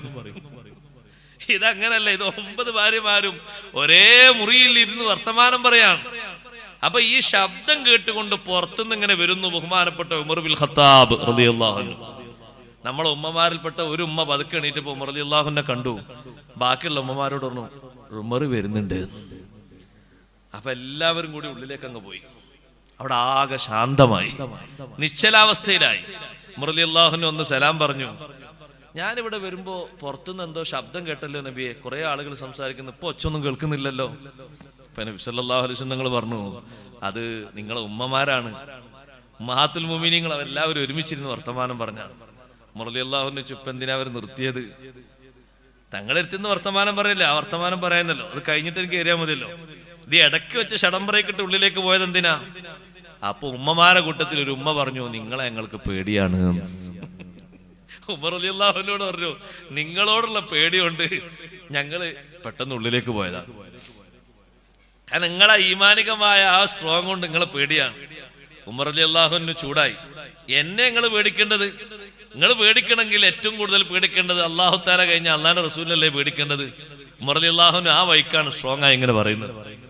അങ്ങനെ സ്ട്രോങ് ആയപ്പോൾ ഉമ്മഹാത്തുൽ മുഅ്മിനീങ്ങൾ പറഞ്ഞു, നിങ്ങൾ അങ്ങനൊക്കെ പറഞ്ഞാലും നിങ്ങളെ പേടിയാണ്, അങ്ങനൊക്കെ നിങ്ങൾ പറഞ്ഞാലും നിങ്ങളോടുള്ള ഒരു ബഹുമാനത്തിന്റെ പേടിയുണ്ട്. ആ പേടി കൊണ്ടാണ് സംസാരങ്ങളൊക്കെ നിർത്തി ഞങ്ങൾ വേഗം ഉള്ളിലേക്ക് വലിഞ്ഞത്. അപ്പൊ വീണ്ടും ഉമർ റളിയല്ലാഹു അൻഹു ഇങ്ങനെ അവരോട് ഉമ്മമാരോട് ഒന്നുകൂടി സ്ട്രോങ് ആയി പറയാൻ വേണ്ടി എന്നപ്പോ ആ ഉമ്മമാരുടെ കൂട്ടത്തിൽ ഒരു ഉമ്മ ഉമർ റളിയല്ലാഹു അൻഹുവിന്റെ മകളാ, ഹഫ്സ ബീവി റളിയല്ലാഹു അൻഹയാണ്. എല്ലാ മഹദിമാരും ഉള്ളിലേക്ക് പോയപ്പോ ഹഫ്സ ബീവി റളിയല്ലാഹു അൻഹയും പോയിട്ടുണ്ട് ഉള്ളിലേക്ക്. അതെന്റെ വാപ്പല്ലേ, കുഴപ്പമില്ല നടന്നില്ല, അവരെ കൂട്ടത്തിൽ മഹദിയും പോയിട്ടുണ്ട്. നബി സല്ലല്ലാഹു അലൈഹി വസല്ലം നിങ്ങൾ പറഞ്ഞു, ഉമറേ നിങ്ങൾ അവരോട് ചൂടാകേണ്ടത്, അള്ളാഹു നിങ്ങൾക്ക് എന്നൊരു ബഹുമാനമാണ്. അള്ളാഹു നിങ്ങൾക്ക് തന്നൊരു ബഹുമാനമാണ്. ഇദാ സലക്ത ഫജ്ജൻ സലക ശൈത്വാനു ഫജ്ജൻ ഗൈറ ഫജ്ജിക്. ശൈത്താന് പോലും നിങ്ങളെ പേടിയാണ്. അത് അള്ളാഹു നിങ്ങൾക്ക് തന്നൊരു ബഹുമാനമാണ്. നിങ്ങൾ റൂട്ടിലേക്ക് വരികയാണെങ്കിൽ അത് ജുമക്കാകട്ടെ, ജമാഅത്തിനാകട്ടെ, ജനങ്ങളെ നിരീക്ഷിക്കാനാകട്ടെ, സാമൂഹ്യ പ്രവർത്തനാകട്ടെ, ആ റൂട്ടിൽ ശൈത്താൻ വരൂല. വേറെ റൂട്ടിൽ അയാൾ വേറെ വഴി തെരഞ്ഞെടുത്ത് പോകും. അത് അള്ളാഹു നിങ്ങൾക്ക് നൽകിയൊരു ബഹുമാനല്ലേ. അതുകൊണ്ട് ഈ ഉമ്മഹാത്തുൽ മുഅ്മിനീങ്ങളെ ഖൽബിലുള്ള ബഹുമാനവും അള്ളാഹു നിങ്ങൾക്ക് നൽകിയൊരു ബഹുമാനമാണ്. നിങ്ങൾ ചെറിയ ആളൊന്നുമല്ല. റളിയല്ലാഹു ശാന്തമായി. എന്റെ വിഷയം 9 പേരും ഒരുമിച്ചിരുന്ന് അവരെ വർത്തമാനം സയ്യിദുനാ റസൂലുള്ളാഹി സ്വല്ലല്ലാഹു അലൈഹി വസല്ലം കേൾക്കുമ്പോ എന്തൊരു സഹവാസമാണത്. ആയിഷ റളിയല്ലാഹുവിനോട് ചോദിക്കുന്നുണ്ട്, ഒരു സ്വഹാബി വന്നിട്ട് നബി സല്ലല്ലാഹു അലൈഹി വസല്ലം നിങ്ങളെ രാത്രിയിലെ തങ്ങളുടെ സല്ലാപത്തിന്റെ വിഷയങ്ങൾ, തങ്ങൾ ഭാര്യയുമായി ഇണങ്ങിച്ചേരുന്ന വിഷയങ്ങൾ എങ്ങനെയാണെന്ന് ചോദിച്ചപ്പോ, നമ്മളൊക്കെ പഠിക്കേണ്ട ഒരു പാടുണ്ട്. ഭക്ഷണം കഴിച്ച് നേരെ പോയും കിടക്കുക, അവനെന്റെ ആവശ്യങ്ങൾ നിർവഹിക്കുക, അങ്ങനല്ല. ആയിഷ റളിയല്ലാഹു അൻഹ പറഞ്ഞു, ഭക്ഷണം കഴിച്ച് കഴിഞ്ഞാൽ എന്നോടൊപ്പം ഓരോ സഹോദരിമാരുടെ വീട്ടിലേക്ക്, ഭാര്യമാരുടെ വീട്ടിലേക്ക് തങ്ങൾ പോകുമ്പോഴും ഇതേ മാതൃകയാണ്. ഒരല്പനേരം ഇരുന്ന് സംസാരിക്കും, മനസ്സിൽ നല്ല സന്തോഷമുള്ള സംസാരങ്ങൾ പറയും. എന്തെങ്കിലും വിഷയങ്ങളുണ്ടോ വിഷയങ്ങൾ പങ്കുവെക്കും. എന്റെ ആവശ്യങ്ങൾ ഞാൻ അങ്ങോട്ട് ഉന്നയിക്കും, ഞങ്ങളതിന് മറുപടി പറയും. അങ്ങനെ സംസാരങ്ങളൊക്കെ കഴിഞ്ഞ് നല്ല രൂപത്തിലും നല്ല ഭാവത്തിലുമാണ് സഹോദരങ്ങളെ ബന്ധം പുലർത്തുന്നത്. ചില സഹോദരിമാർ, ചില ഭാര്യമാർ ചിന്തിക്കും, പഠിച്ചോനെ ഒന്നും ഇയാളോട് പറയാനും കഴിയൂല, മൂപ്പര് വരും, മൂപ്പര് ആഗ്രഹം നിർവഹിച്ചങ്ങ് പോകും, എന്തെങ്കിലും ഒന്ന് പറഞ്ഞാൽ അത് പിന്നെ പറയാന്ന് പറയാം. അങ്ങനല്ല, ആഗ്രഹങ്ങളൊക്കെ കേട്ടുകൊടുക്കണം, അതിനൊരു സമയം കാണണം. അവരെ ആഗ്രഹങ്ങൾക്കും താല്പര്യങ്ങൾക്കും ചർച്ചകൾക്കൊക്കെ നിന്ന് കൊടുക്കണം. അവരെ കൂട്ടത്തിൽ കൂടുമ്പോ അവരോട് വിഷയങ്ങൾ പറയണം. അഷ്റഫുൽ ഖൽഖ് റസൂലുള്ളാഹി സ്വല്ലല്ലാഹു അലൈഹി വസല്ലം നിങ്ങൾ ചർച്ച നടത്തിയത് കണ്ടില്ലേ നിങ്ങൾ ഉമ്മു സലമ റളിയല്ലാഹു അൻഹയോട്? ഹുദൈബിയയിൽ തങ്ങൾ പോയി, അവിടെ ഖുറൈശികൾ മുശ്രിക്കുകൾ വന്നപ്പോ ഹുദൈബിയയിൽ വാഹനമൊക്കെ തടഞ്ഞ് എല്ലാവരും ഒരു ഭാഗത്ത് ഇരുന്നപ്പോ മുഹാജിരീങ്ങളും അൻസാറുകളൊക്കെ പരസ്പരം ചർച്ച ചെയ്യുന്നുണ്ട്. നമ്മൾ ഇത്രയും ആളുകളില്ലേ മക്കയിലേക്ക് ഉംറ നിർവഹിക്കാനല്ലേ പോകുന്നത്, ആരെയും എതിർക്കാനും തോൽപ്പിക്കാനും അല്ലല്ലോ, എന്തിനു നമ്മൾ ഇവിടെ നിൽക്കണം എന്നൊക്കെ ചർച്ച നടക്കുമ്പോ ഉമ്മു സലമ റളിയല്ലാഹു അൻഹയോട് നബി സല്ലല്ലാഹു അലൈഹി വസല്ലം ചോദിച്ചു, എന്താ ചെയ്യേണ്ടത്? നിങ്ങൾ നോക്ക്. അപ്പൊ നബി സല്ലല്ലാഹു അലൈഹി വസല്ലം മഹദി പറഞ്ഞു, നമുക്ക് ഖൈറ് ഇവിടെ വെച്ച് ഉംറയിൽ നിന്ന് തഹല്ലുലായി എന്തെങ്കിലുമൊക്കെ കരാർ ചെയ്താണെങ്കിൽ എഴുതിയിട്ട് പിരിഞ്ഞ് നാട്ടിലേക്ക് തന്നെ പോകലാണ് ഖൈറ്. അതാണ് സയ്യിദുനാ റസൂലുള്ളാഹി സ്വല്ലല്ലാഹു അലൈഹി വസല്ലം സ്വീകരിച്ച മാർഗം. അതാണ്. ഉമ്മു സലമ റളിയല്ലാഹു അൻഹയോട് അഭിപ്രായം ചോദിച്ച വിഷയത്തിൽ എത്രമാത്രം വലിയൊരു സ്നേഹവും ബഹുമാനവുമാണത്. നമ്മുടെ ചില കാര്യങ്ങളിലൊക്കെ അങ്ങനെ ഒരു അന്വേഷണവും ചർച്ചവും നല്ലതാണ്. നല്ല തീരുമാനങ്ങൾ പറയാനും അല്ലാഹു തആല അവർക്ക് കഴിവ് കൊടുത്തിട്ടുണ്ടല്ലോ. നല്ല അഭിപ്രായ പ്രകടനം നടത്തുമ്പോൾ സ്വീകരിക്കാൻ എളുപ്പമാണല്ലോ. നല്ല സഹവാസങ്ങൾ നിലർത്തണം. ഉമ്മമാരോട് സഹോദരങ്ങളോട് മൊത്തത്തിൽ പറയട്ടെ, നല്ല കൂട്ടുകാരെ സെലക്ട് ചെയ്യണം. ആരാ നല്ല കൂട്ടുകാര്? നമ്മളോടൊപ്പം നിത്യജീവിതത്തിൽ സഹവസിക്കേണ്ട ആള്, ദീനിൽ അയാളെ കണ്ട് മാതൃകയാക്കാൻ പറ്റിയ ആളാകണം. ലാ തുസാഹിബ് ഇല്ലാ മുഅ്മിനാ വലാ യഅകുൽ തുആമക ഇല്ലാ തഖിയുൻ. മുഅ്മിനോടല്ലാതെ നീ സഹവസിക്കരുത്. നിന്റെ ഫ്രണ്ട്, നിന്റെ ഫ്രണ്ട്ഷിപ്പ്, അവനെ കണ്ടാൽ നല്ല കാര്യങ്ങൾ നിന്നെ ഓർമ്മപ്പെടുത്തി തരും, ആഖിറത്തിലേക്ക് നിന്നെ കൈപിടിച്ചുയർത്തും, ദീനീ പ്രവർത്തനങ്ങൾ നിന്നെ സജീവമാക്കും, മഹാന്മാരെ സവിധത്തിൽ പോകാൻ നിന്നെ സഹായിക്കും, നല്ല നല്ല കാര്യങ്ങൾ പറഞ്ഞു ഓർമ്മപ്പെടുത്തും. നീ അവന്റെ കൂടെ നടക്കുമ്പോ നിനക്ക് ജമാഅത്തിൽ താല്പര്യമില്ലെങ്കിൽ അവൻ താല്പര്യം ഉണ്ടാക്കി തരും. ഞാൻ ജമാഅത്തിന് പോകാണ്, നീ പോരുന്നോ? ഞാനും വരാം. രണ്ടുപേരും ഒരുമിച്ച് കൂട്ടുകാരല്ലേ. ദുനിയാവ് മാത്രം ചിന്തിപ്പിക്കുന്ന ആളല്ല, ആഖിറത്തിലേക്ക് നിങ്ങളെ ചിന്തിപ്പിക്കുന്ന കൂട്ടുകാര്, അവരാണ് ഏറ്റവും നല്ലവര്. പടച്ചോനെ ഓർമ്മപ്പെടുത്തുന്ന മഹാന്മാര്, മനുഷ്യന്മാര്, അവരാണ് സഹവസിക്കാൻ ഏറ്റവും നല്ലവര്. അവർ അള്ളാഹുവിനെ ഓർമ്മപ്പെടുത്തി തരും, മറഞ്ഞ കാര്യങ്ങൾ ചെയ്യാൻ വേണ്ടി പ്രേരിപ്പിക്കും, നന്മയിൽ സഹായിക്കും. അഥവാ നമ്മളെ കയ്യിൽ നന്മക്കുള്ള പഴുതില്ലെങ്കിലോ അവരുടെ സഹായത്തിൽ നിന്നൊരു സഹായം നമുക്ക് തന്ന് നമ്മളെ കൂടെ നിർത്തിയവര് സഹായിക്കും. അഷ്റഫുൽ ഖൽഖ് റസൂലുള്ളാഹി സ്വല്ലല്ലാഹു അലൈഹി വസല്ലം തങ്ങൾ എത്രയോ എത്രയോ തവണ ഹിജ്റ പോകാൻ സമ്മതം ചോദിച്ച അബൂബക്കർ സിദ്ദീഖ് റളിയല്ലാഹുവിനോട് തങ്ങൾ പറഞ്ഞു, നിങ്ങൾ പോകാൻ അവിടെ ഇരിക്കട്ടെ, ഞാൻ സമ്മതം തരാം, നിങ്ങൾ അവിടെ ഇരിക്കൂ. പലരും നേരത്തെ പോയി.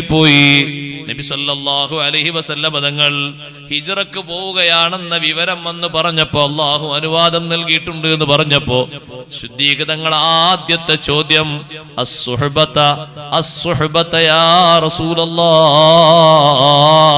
കൂടെ സഹവാസിയായി എന്നെയും കൊണ്ടുപോകുമോ? ഞാനും തങ്ങളെ കൂടെ സഹവസിച്ചു വരട്ടെ, നിങ്ങളും എന്റെ കൂടെ വന്നോളൂ.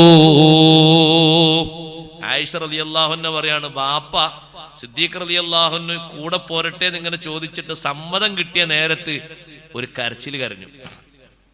സന്തോഷത്തിന്റെ കരച്ചിൽ എന്ന് പറഞ്ഞ കരച്ചിൽ കണ്ടത് ഞാൻ അന്നാണ്. ഹിജ്റക്ക് തങ്ങളെ കൂടെ പോകാൻ അനുവാദം കിട്ടിയപ്പോഴുള്ളൊരു സന്തോഷത്തിന്റെ കണ്ണീർ കണങ്ങൾ എന്റെ ഉപ്പയിൽ നിന്ന് ഉറ്റി വീഴുന്നത് ഞാൻ കണ്ടു എന്ന് സയ്യിദത്തുനാ ബീബി ആയിഷ റളിയല്ലാഹു അൻഹ. എത്രമാത്രം വലിയ സഹവാസമാണ്! ആ സഹവാസം കൊണ്ടല്ലേ സിദ്ദീഖ് റളിയല്ലാഹു അൻഹുവോട് സ്വഹാബിമാര് പറഞ്ഞത്. പലരും പറഞ്ഞല്ലോ, സിദ്ദീഖ് തങ്ങളെ, ഞങ്ങൾക്കൊന്നും ഇല്ലാത്തൊരു ബഹുമാനം അല്ലാഹു നിങ്ങൾക്ക് മാത്രം തന്നിട്ടുണ്ട്. എനിക്ക് മാത്രമോ? അതെ, നിങ്ങൾക്ക് മാത്രം. ഉമർ റളിയല്ലാഹു അൻഹു അത് കിട്ടിയിട്ടില്ല, ഉസ്മാൻ റളിയല്ലാഹു അൻഹു അത് കിട്ടിയിട്ടില്ല, അലി റളിയല്ലാഹു അൻഹു അത് കിട്ടിയിട്ടില്ല, ബാക്കി ഒറ്റ സ്വഹാബത്തിനും അത് കിട്ടിയിട്ടില്ല. എന്താണത്? നിങ്ങൾ രണ്ടുപേരും ഗുഹയിലായിരിക്കുമ്പോ റബ്ബ് സുബ്ഹാനഹു വ തആല സന്തോഷത്തിന് പറഞ്ഞൊരു വചനം എന്താണ്? ലാ തഹസൻ ഇന്നല്ലാഹ മഅനാ. മുത്തുനബി തങ്ങളോട് പറയാൻ അല്ലാഹു ഏൽപ്പിച്ച വാക്കെന്താണ്? ലാ തഹസൻ, സിദ്ദീഖ് തങ്ങളെ, നിങ്ങൾ വിഷമിക്കരുത്, നിങ്ങൾ ദുഃഖിക്കരുത്. അവർ ഗുഹയുടെ മുകളിലെത്തിയിട്ട് കാലിന്റെ ചുവട്ടിലേക്ക് നോക്കിയാൽ നമ്മളെ കാണൂലേ നബിയെ? ഇല്ല, ഒരാളും കാണൂല. ആ ഒരു ടെൻഷൻ നിങ്ങൾക്ക് വേണ്ട. ഇന്നല്ലാഹ മഅനാ, അത് നിങ്ങൾക്ക് പ്രത്യേകം കിട്ടിയ ഒരു സഹായമാണ്. അള്ളാഹുവിന്റെ ഒരു പ്രത്യേക സഹായം എനിക്കും നിങ്ങൾക്കുമുണ്ട്, നമ്മളോടൊപ്പമുണ്ട്. ആ പറഞ്ഞ കൂട്ടത്തിൽ മൂന്നാമത്തെ ഒരാളില്ലല്ലോ, രണ്ടാള് മാത്രമല്ലേ ഉള്ളൂ. അബൂബക്കർ സിദ്ദീഖ് റളിയല്ലാഹു അൻഹുവിനോടൊപ്പം അഷ്റഫുൽ ഖൽഖ് സല്ലല്ലാഹു അലൈഹി വസല്ലം തങ്ങളെയും കൂട്ടിയിട്ടല്ലേ ഈ പറഞ്ഞത് ഇന്നല്ലാഹ മഅനാ. അള്ളാഹുവിന്റെ പ്രത്യേക സഹായം നമുക്കുണ്ട്. അള്ളാഹു നമ്മളോടൊപ്പമുണ്ട് എന്ന് പറഞ്ഞാൽ പ്രത്യേക സഹായവും സംരക്ഷണവും ഉണ്ട്.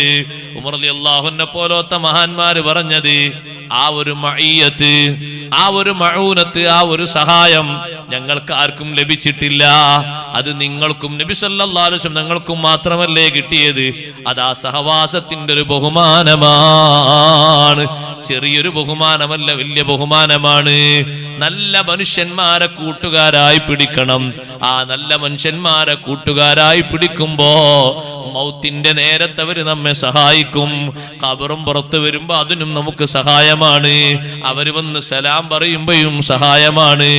അവര് വന്നിട്ട് സിയാറത്ത് ചെയ്യുമ്പോഴും സഹായമാണ്. അവര് നമ്മളെ ഓർക്കുമ്പോഴൊക്കെ സഹായമാണ്. അവര് ജീവിച്ചിരിക്കുന്ന കാലത്ത് മുഴുവനും നമുക്ക് ഖബറിൽ സന്തോഷമാണ്. അതിന് നല്ല കൂട്ടുകാരെ നമ്മൾ കൂർഗ പിടിക്കണം. മുത്തഖീങ്ങളാണ് കൂട്ടുകാരായി വേണ്ടത്. അല്ലാത്ത കൂട്ടുകെട്ടുകൾ മുഴുവനും ആഖിറത്തിൽ തെറ്റിപ്പോകുമട്ടോ. എന്റെ ചെറുപ്പക്കാരെ, ചെറുപ്പക്കാരികളെ, ദുനിയാവിന്റെ അലങ്കാരം കണ്ട് ദുനിയാവിന്റെ പ്രൗഢിയിൽ കണ്ണും ചാർന്നു നിന്ന് ഏതെങ്കിലും ഒരാളെ ഫ്രണ്ട്ഷിപ്പിന്റെ പേരിൽ സ്നേഹിക്കുമ്പോ അവന് ഫാസിഖായി കൂടാ, കാഫിറായി കൂടാ, മുനാഫിഖായി കൂടാ, മുബ്തദിആയി കൂടാ. മുസ്ലിമിന്റെ പേരുണ്ടെങ്കിലും അള്ളാഹുവിൽ തികഞ്ഞ വിശ്വാസമില്ല, അവൻ യുക്തിവാദിയാണ്. മഹാന്മാരുടെ ബഹുമാനങ്ങളിൽ ഈമാനില്ല. അവന്റെ കയ്യിൽ നിനക്ക് കാണാനുള്ളത് ഒന്ന് മാത്രമേ ഉള്ളൂ. അത് അല്ലാഹു തആല മുഅ്മിനീങ്ങൾക്ക് മാത്രം കൊടുക്കുന്ന ഒന്നല്ല, ദുനിയാവിന്റെ വിശാലതയാണ്. അത് മുഅ്മിനീങ്ങൾക്ക് മാത്രമല്ലല്ലോ അല്ലാഹു കൊടുത്തിട്ടുള്ളത്. ഇഷ്ടം പോലെ കൊടുത്തത് മുഅ്മിനീങ്ങളല്ലാത്തവർക്കല്ലേ. ഇന്നും ലോകതലത്തിൽ നിങ്ങളൊന്ന് എണ്ണി നോക്കൂ. നമ്മുടെ ഇന്ത്യ രാജ്യം മൊത്തം വിലക്കെടുക്കാൻ മാത്രമുള്ള സമ്പത്തിന്റെ സമൃദ്ധിയുള്ളത് ഒരു മുഅ്മിനിന്റെ കയ്യിലല്ല. അതുകൊണ്ടൊരു നിലവാരമുള്ള സംഗതിയല്ല അത്. ദുനിയാവ് കണ്ടുകൊണ്ട് മാത്രം ഒരാളെ കൂട്ടുകാരനാക്കരുത്. ലാ തുസാഹിബ് ഇല്ലാ മുഅ്മിനാ, നിന്റെ സഹവാസം മുഅ്മിനോട് വേണം. ഏത് കൂട്ടുകാര് പിരിഞ്ഞാലും നമ്മളെ സഹായിക്കുന്ന ആഖിറത്തിലെ കൂട്ടുകാരാകണം. അല്ലഖില്ലാഉ യൗമഇദിൻ ബഅദുഹും ലിബഅദിൻ അദുവ് ഇല്ലൽ മുത്തഖീൻ. ചങ്ങാതിമാര് മുഴുവനും വന്ന് പരസ്പരം എതിർക്കുന്നവരാണ്. അല്ലഖില്ലാഉ യൗമഇദിൻ ബഅദുഹും ലിബഅദിൻ അദുവ്. ഖിയാമത്ത് നാളിൽ എല്ലാ കൂട്ടുകാരും പരസ്പരം എതിരാളികളാണ്, ശത്രുക്കളാണ്. തിന്മയിൽ ഒത്തൊരുമിച്ച് നിന്നവര് പറയും, നീയല്ലേ എന്നെ കള്ളു കുടിപ്പിച്ചത്, നീയല്ലേ ആ പൊണ്ണുമായി എന്നെ ബന്ധപ്പെടുത്തിയത്, നീയല്ലേ എന്നെ മോഷണത്തിലേക്ക് കൂട്ടിക്കൊണ്ടുപോയത്, നീയല്ലേ എന്നെ കൊട്ടേഷൻ സംഘത്തിൽ പെടുത്തിയത്, നീ എന്നല്ലേ മയക്കുമരുന്നിൽ എന്നെ ലാഭക്കൂറുകാരനാക്കിയത്. ഇങ്ങനെ ഓരോരുത്തരും എതിർപ്പ് പറയുമ്പോ എതിർക്കാത്ത ഒരു വിങ്ങുണ്ട്. ഇല്ലൽ മുത്തഖീൻ, മുത്തഖീങ്ങളൊഴികെ. അവരൊരുമിച്ചാണ്, അവര് പരസ്പരം എതിർപ്പില്ല, പരസ്പരം സഹായിക്കുന്നവരാണ്, പരസ്പരം കൈപിടിക്കുന്നവരാണ്, കൈകോർക്കുന്നവരാണ്. എന്തെങ്കിലും പോരായ്മകളുണ്ടെങ്കിൽ പരിഹരിക്കാൻ അള്ളാഹുവിനോട് ശഫാഅത്ത് ചെയ്യുന്നവരാണ്. അതേ സമയത്ത് നിന്റെ കൂട്ടുകാരൻ നീ ഒന്ന് ചിന്തിച്ചു നോക്ക്.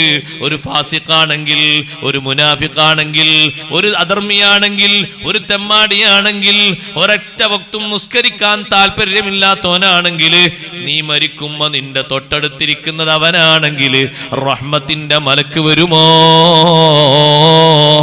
നിന്റെ ആത്മാവിനെ സന്തോഷം കൊണ്ടുപോകേണ്ടത് അവരല്ലേ? റഹ്മത്തിന്റെ മലക്കുകളല്ലേ മുഅ്മിനീങ്ങളെ റൂഹിനെ കൊണ്ടുപോകുന്നത്? അല്ലാത്തവരെ റൂഹിനെ കൊണ്ടുപോകുന്നത് അദാബിന്റെ മലക്കുകളല്ലേ? 500 മലക്കുകൾ ഇറങ്ങി വരുമെന്ന് സയ്യിദുനാ റസൂലുള്ളാഹി സ്വല്ലല്ലാഹു അലൈഹി വസല്ലമ തങ്ങൾ പറഞ്ഞ ഹദീസ് ഇമാം ഇബ്നു മാജ റഹ്മത്തുള്ളാഹി അലൈഹി റിപ്പോർട്ട് ചെയ്തത് കാണാം. ആ 500 മലക്കുകൾ റഹ്മത്തിന്റെ മലക്കുകളാണോ? അവര് വരുന്നത് സ്വർഗത്തിലെ കഫംപുടയുമായിട്ടാണ്. അതേ സമയത്ത് ഇങ്ങോട്ടടുക്കാൻ തടസ്സമുണ്ടെങ്കിലോ അവര് മാറി നിന്ന് പോയി. കാരണം ഈ മുഅ്മിനായ മനുഷ്യന്റെ അടുത്തേക്ക് അടുക്കാൻ പറ്റുന്നില്ല. അവിടെ ഒരു ഫ്രണ്ട് ഉണ്ട്, അവൻ മുഅ്മിനല്ല, അവൻ ഫാസിഖാണ്, അവൻ ഫാജിറാണ്, അവൻ മുനാഫിഖാണ്. അതുകൊണ്ട് മലക്കുകൾ ബഹുദൂരം അകന്നു നിൽക്കുകയാണ്. റഹ്മത്തിന്റെ മലക്കുകൾ 500 ആള് വരുന്നു. മുഅ്മിനായ മനുഷ്യന്റെ റൂഹ് കൊണ്ടുപോകാൻ പിടിക്കുന്ന കടമേ അസ്രായീലിനുള്ളൂ. കൊണ്ടുപോകുന്നത് അസ്രായീൽ അല്ല അലൈഹിസ്സലാത്തു വസ്സലാം. അസ്രായീൽ അലൈഹിസ്സലാം അല്ല കൊണ്ടുപോകുന്നത് മലായിക്കത്തുർ റഹ്മ അല്ലെങ്കിൽ മലായിക്കത്തുൽ അദാബ്. റഹ്മത്തിന്റെ മലക്കുകൾ നമ്മളെ ചാരത്ത് വന്നങ്ങനെ നിൽക്കണം. എത്ര സമയം വരെ നിൽക്കും? നമ്മുടെ ജനാസ, നമ്മുടെ ഭൗതിക ശരീരം വീട്ടിൽ നിന്നെടുത്ത് കുളിപ്പിച്ച് കഫൻ ചെയ്ത് നിസ്കരിച്ച് ഖബറിലേക്ക് കൊണ്ടുപോയി വെക്കുന്ന ആ ഒരു ടൈം വരെ റഹ്മത്തിന്റെ മലക്കുകൾ കൂടെയുണ്ട്. എത്ര ആളെ ജനാസ കൊണ്ടുപോകുമ്പോ സയ്യിദുനാ റസൂലുള്ളാഹി സ്വല്ലല്ലാഹു അലൈഹി വസല്ലം നിങ്ങൾ മലക്കുകളുടെ സാന്നിധ്യം അറിയിച്ചിട്ടുണ്ട്. 1-2 ആളുകൾ മാത്രമേ ഉള്ളൂ. ഒരുപാട് സ്വഹാബിമാരുടെ ജനാസ കൊണ്ടുപോകുമ്പോൾ തങ്ങൾ അങ്ങനെ പറഞ്ഞത് ഹദീസിൽ കാണാം. മലക്കുകളുടെ സാന്നിധ്യത്തെ പറ്റി പറഞ്ഞത് ബഹുമാനപ്പെട്ട ഹൻദല റളിയല്ലാഹു അൻഹു, അവരുടെ ജനാസക്കുള്ള ബഹുമാനം തങ്ങൾ പറഞ്ഞില്ലേ?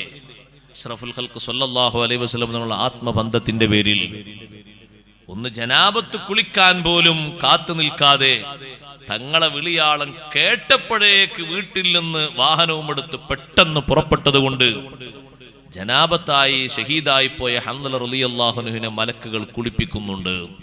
ഈ വിവരം പറഞ്ഞപ്പോ സ്വഹാബത്ത് പോയി നോക്കാൻ, ശരീരമാസകലം വെള്ളം ഇങ്ങനെ ഒഴുകുന്നത് അവർ കാണാണ്. കുളിപ്പിക്കുന്നവരെ സ്വഹാബത്ത് കാണുന്നില്ല, വെള്ളം ഒഴുകുന്നത് കാണുന്നു. മലക്കുകളെ മലക്കിൻ്റെതായ ഹഖീഖത്തൻ രൂപത്തിൽ കാണാനുള്ള കഴിവ് അംബിയാഇനല്ലേ അല്ലാഹു നൽകിയത്.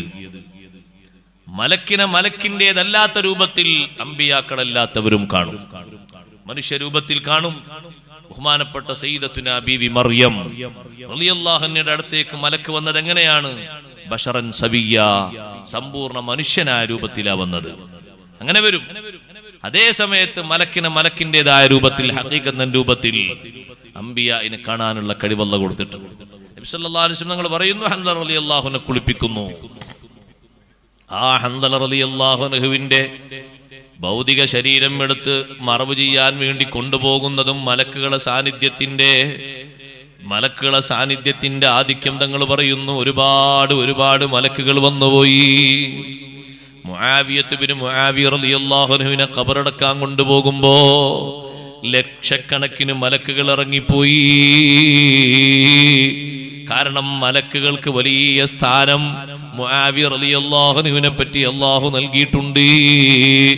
മുആവിയത്ത് ബിൻ മുആവിയ റളിയല്ലാഹു അൻഹു വഫാത്തായപ്പോൾ മലക്കുകൾ ഇറങ്ങി വന്നു എന്ന് സയ്യിദുനാ റസൂലുള്ളാഹി സ്വല്ലല്ലാഹു അലൈഹി വസല്ലമ തങ്ങൾ പറയുമ്പോ അതൊരു ചെറിയ സംഭവമല്ല, വലിയ അനുഗ്രഹമാണ് ലഭിച്ചത്. സഹോദരങ്ങളെ, നല്ലവരുമായി സഹവസിക്കണം, നല്ല മനുഷ്യന്മാരെ കൂട്ടത്തിൽ കൂടണം, നല്ല സ്വഭാവങ്ങൾ നിർദ്ദേശിക്കുന്ന ആളുകളോടൊപ്പം സഹവസിക്കണം.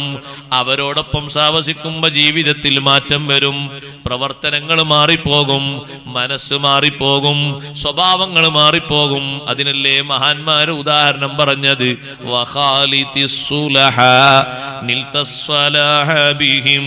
لأنهم في وجوه الأرض يقمارون. നീ സ്വാലിഹീങ്ങളോട് കിടകലർന്ന് ജീവിക്കണം. നിൽത സ്വലാഹ ബിഹിം, അവർ കാരണം നിനക്ക് നന്മ ലഭിക്കും, നിന്റെ ദുനിയാവ് നന്നാകും, ആഖിറം നന്നാകും.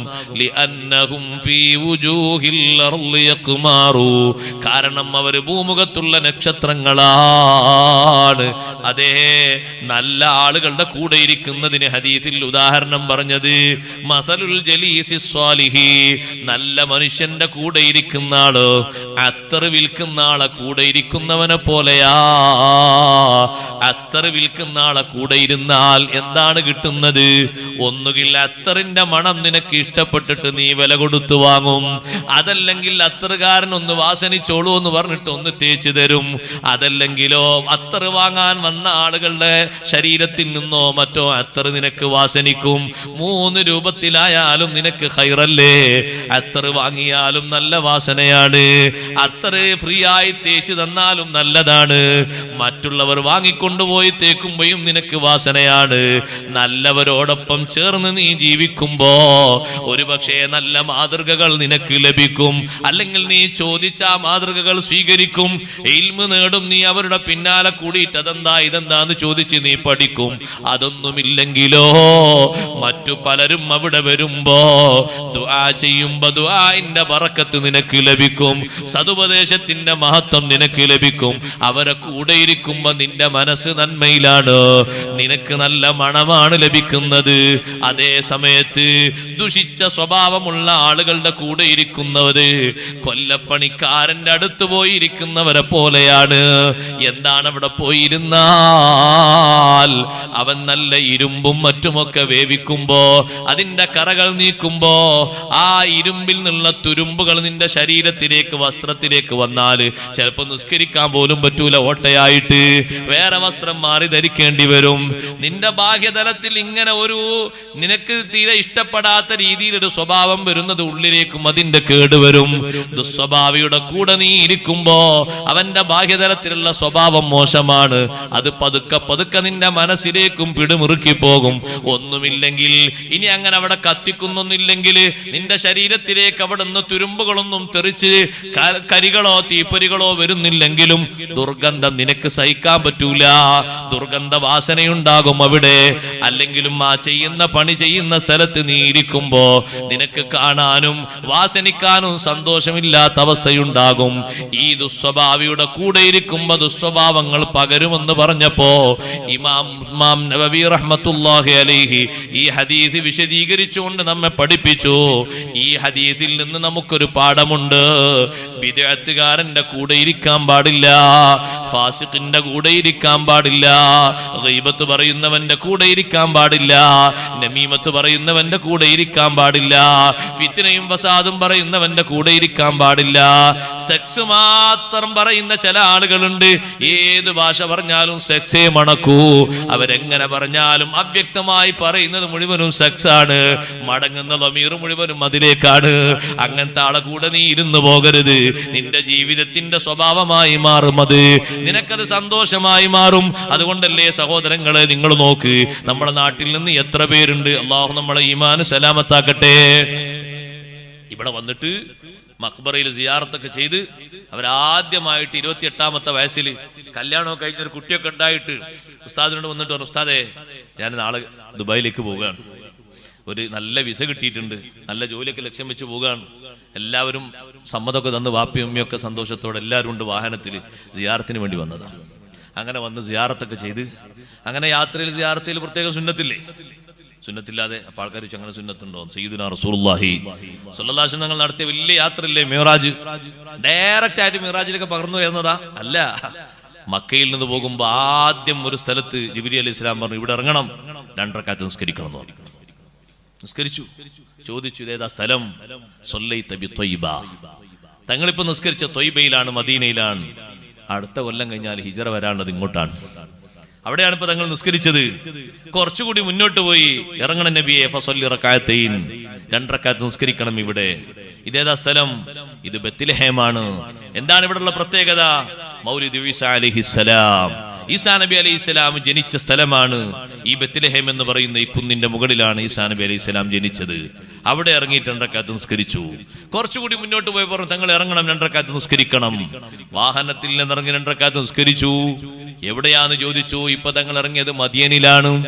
ഇതാരുടെ നാടാണ്? ബഹുമാനപ്പെട്ട ശുഐബ് നബി അലൈഹിസ്സലാം അവര് താമസിച്ച പ്രബോധനം നടത്തിയ സ്ഥലമാണ്.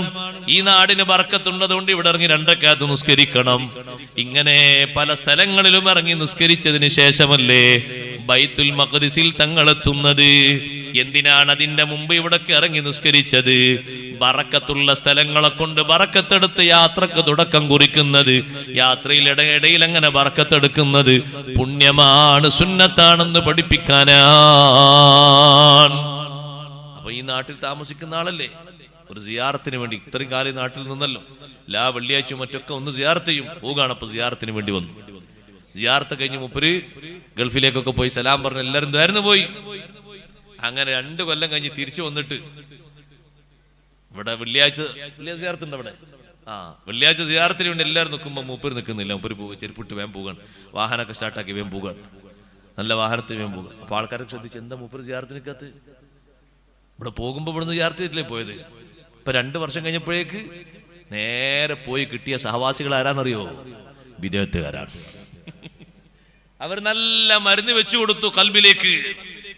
ഇടക്കിടക്ക് അവന് CD കൊടുത്തു. ഇടക്കിടക്ക് കാണാൻ വേണ്ടിയുള്ള എല്ലാവിധ സൗകര്യങ്ങളും സൗജന്യമായി കൊടുത്തു. എല്ലാം കിട്ടിയപ്പോൾ അല്പജ്ഞാനിയായ ഈ മനുഷ്യന്റെ മനസ്സിൽ ഈ മഹാന്മാരോട് വിരോധം വന്നുപോയി. അവരെ സിയാറത്ത് തെറ്റാണ് എന്ന് പഠിപ്പിക്കപ്പെട്ടു പോയി. സലാം കൂടിയും പറയരുത്, അവരെ മഖ്ബറിന്റെ സമീപത്ത് പോലും നിന്നു പോകരുത് എന്ന് പഠിപ്പിക്കപ്പെട്ടു പോയി. നഊദു ബില്ലാഹ്. വീട്ടിലെത്തി നോക്കുമ്പോ ഉമ്മയതാ മഗ്രിബിന് ശേഷം ഖുർആൻ ഓതിയിട്ട് ഇശാഇന്റെ ശേഷം ഹദ്ദാദ് റാത്തീബ് ഓതുമ്പോ 4 ഫാത്തിഹ ഓതൂലേ?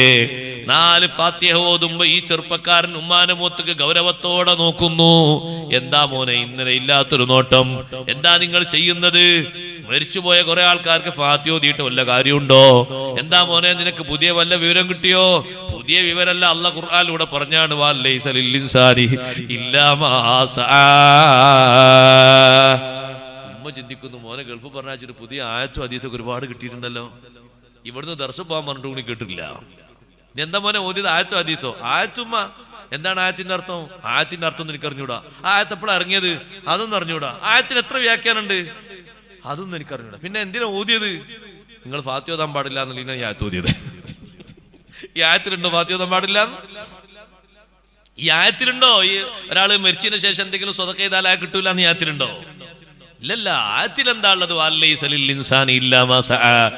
ഓരോ മനുഷ്യനും അവനവൻ ചെയ്തതാണ് അവകാശം പറയാനുള്ളത്. അതാണ്. അതിന് 6 തഫ്സീറുണ്ട്, 1 2 അല്ല. വലൈസ ലിൽ ഇൻസാനി ഇല്ലാ മാ സആ. എനിക്ക് അവകാശപ്പെടാനുള്ളത് മറ്റൊക്കെ ഔദാര്യ. വാപ്പ എനിക്ക് ഓതിയത്, കൂട്ടുകാർ ഓതിയത്, ബാക്കിയുള്ളവരോ നാട്ടുകാർ ഓതിയതൊക്കെ എന്താ? അതൊക്കെ ഔദാര്യാണ്, ബഹുമാനമാണ്. എനിക്ക് അവകാശപ്പെടാനുള്ളത് ഞാൻ എൻ്റെ ജീവിതകാലത്ത് ഓതിയത് ദിക്റല്ലിയത് നിസ്കരിച്ചതല്ലേ, അതെനിക്ക് അവകാശപ്പെടാനുള്ളത്. അങ്ങനെ ഒരു അർത്ഥം ആയത്തിനുണ്ടോ? അങ്ങനെ അർത്ഥം ആയത്തിനുണ്ട് എന്ന് ഇസ്മായിൽ ഹക്കിൽ ബറൂസബി റഹ്മത്തുള്ളാഹി അലൈഹി പറഞ്ഞു. മറ്റു ധാരാളം ഖുർആൻ മുഫസ്സിറുകൾ പറഞ്ഞു. ഉമ്മ വാത് കേട്ടിട്ട് ഉമ്മ പറഞ്ഞു, മോനെ ആയത്തിന്റെ അർത്ഥം ഇങ്ങനല്ലേ. അപ്പൊ മകൻ പറയാം, അങ്ങനെയൊന്നല്ല ആയത്തിന്റെ അർത്ഥം. പിന്നെ ആയത്തിലൂടെ ഫാത്തിഹ ഓതണ്ടാന്ന്, ആയത്തിലൂടെ ഖുർആൻ ഓതണ്ടാന്ന്, സിയാറത്ത് ചെയ്യണ്ടാന്ന് എവിടെ? അപ്പൊ ഉമ്മ ചോദിച്ചു, സിയാറത്തിന് ഫലമില്ലെങ്കിൽ മോനെ എല്ലാ ദിവസവും സയ്യിദുനാ റസൂലുള്ളാഹി സ്വല്ലല്ലാഹു അലൈഹി വസല്ലം ആയിഷ ബീവി റളിയല്ലാഹുവിന്റെ വീട്ടിൽ വരുമ്പോൾ യഖ്റുജു മിൻ ആഖിറിൽ ലൈലി ഇലൽ ബഖീ'.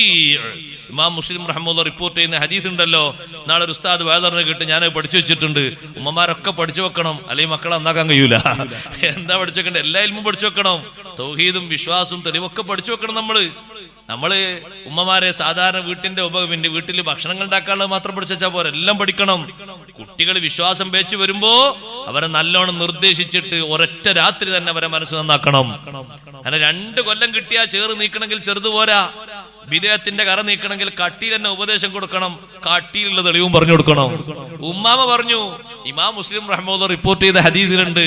ഉമ്മാമ മുസ്ലിം ഒന്നും കണ്ടിട്ടില്ല, മുസ്ലിം ഓതി പഠിച്ച ഉസ്താദ് വേദ പറഞ്ഞ ഹദീസേ ഉമ്മാമ കേട്ടിട്ടുള്ളൂ.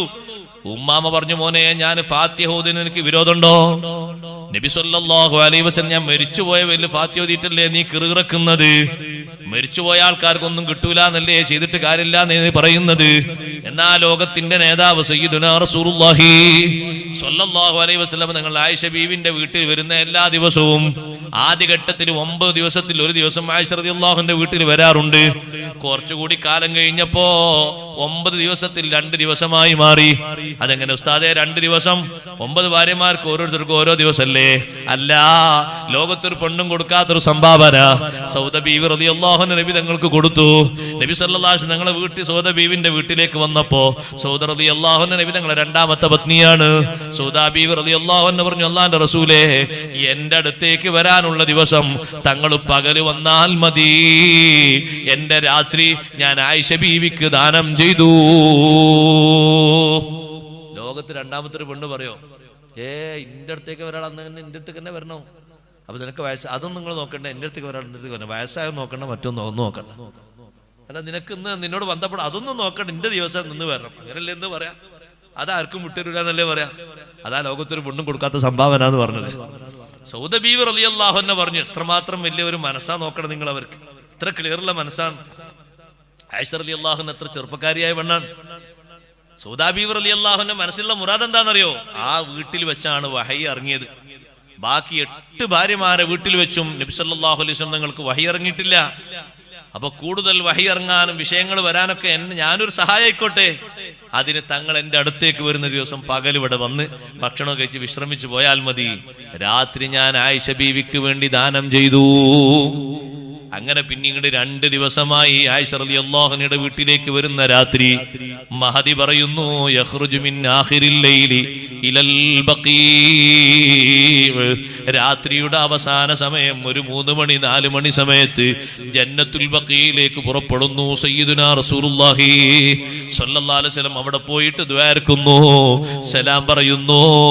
ജന്നത്തുൽ ബഖീയിലുള്ള ആളുകളോട് നബി തങ്ങൾ സംസാരിക്കുന്നു, അതാകും മാ തുഅദൂൻ غدا مؤجلون وإنا إن شاء الله بكم لاحقون أسأل الله لنا ولكم العافية.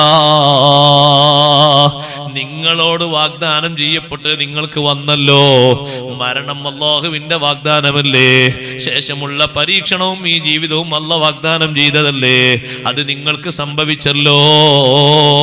ഇൻഷാ അല്ലാഹ് നിങ്ങളോടൊപ്പം അവധിയെത്തുമ്പോ ഞാനും വന്നു ചേരും. എന്നിട്ട് പറയുന്നു, അസ്അലുല്ലാഹ ലനാ വലക്കുമുൽ ആഫിയ, അല്ലാഹുവിനോട് ഞങ്ങൾക്കും നിങ്ങൾക്കും സുഖം ചോദിക്കുന്നു. ഖബറാളികൾക്ക് മാത്രം ദ്വാർക്കാനല്ല ഖബറിങ്ങൽ പോകുന്നത്, മഖ്ബറയിലേക്ക് പോകുന്നത് ജീവിച്ചിരിക്കുന്നവർക്കും കൂടി ദ്വാർക്കണം. അതിനാ തങ്ങൾ പഠിപ്പിച്ചത് അസ്അലുല്ലാഹ ലനാ വലക്കുമുൽ ആഫിയ,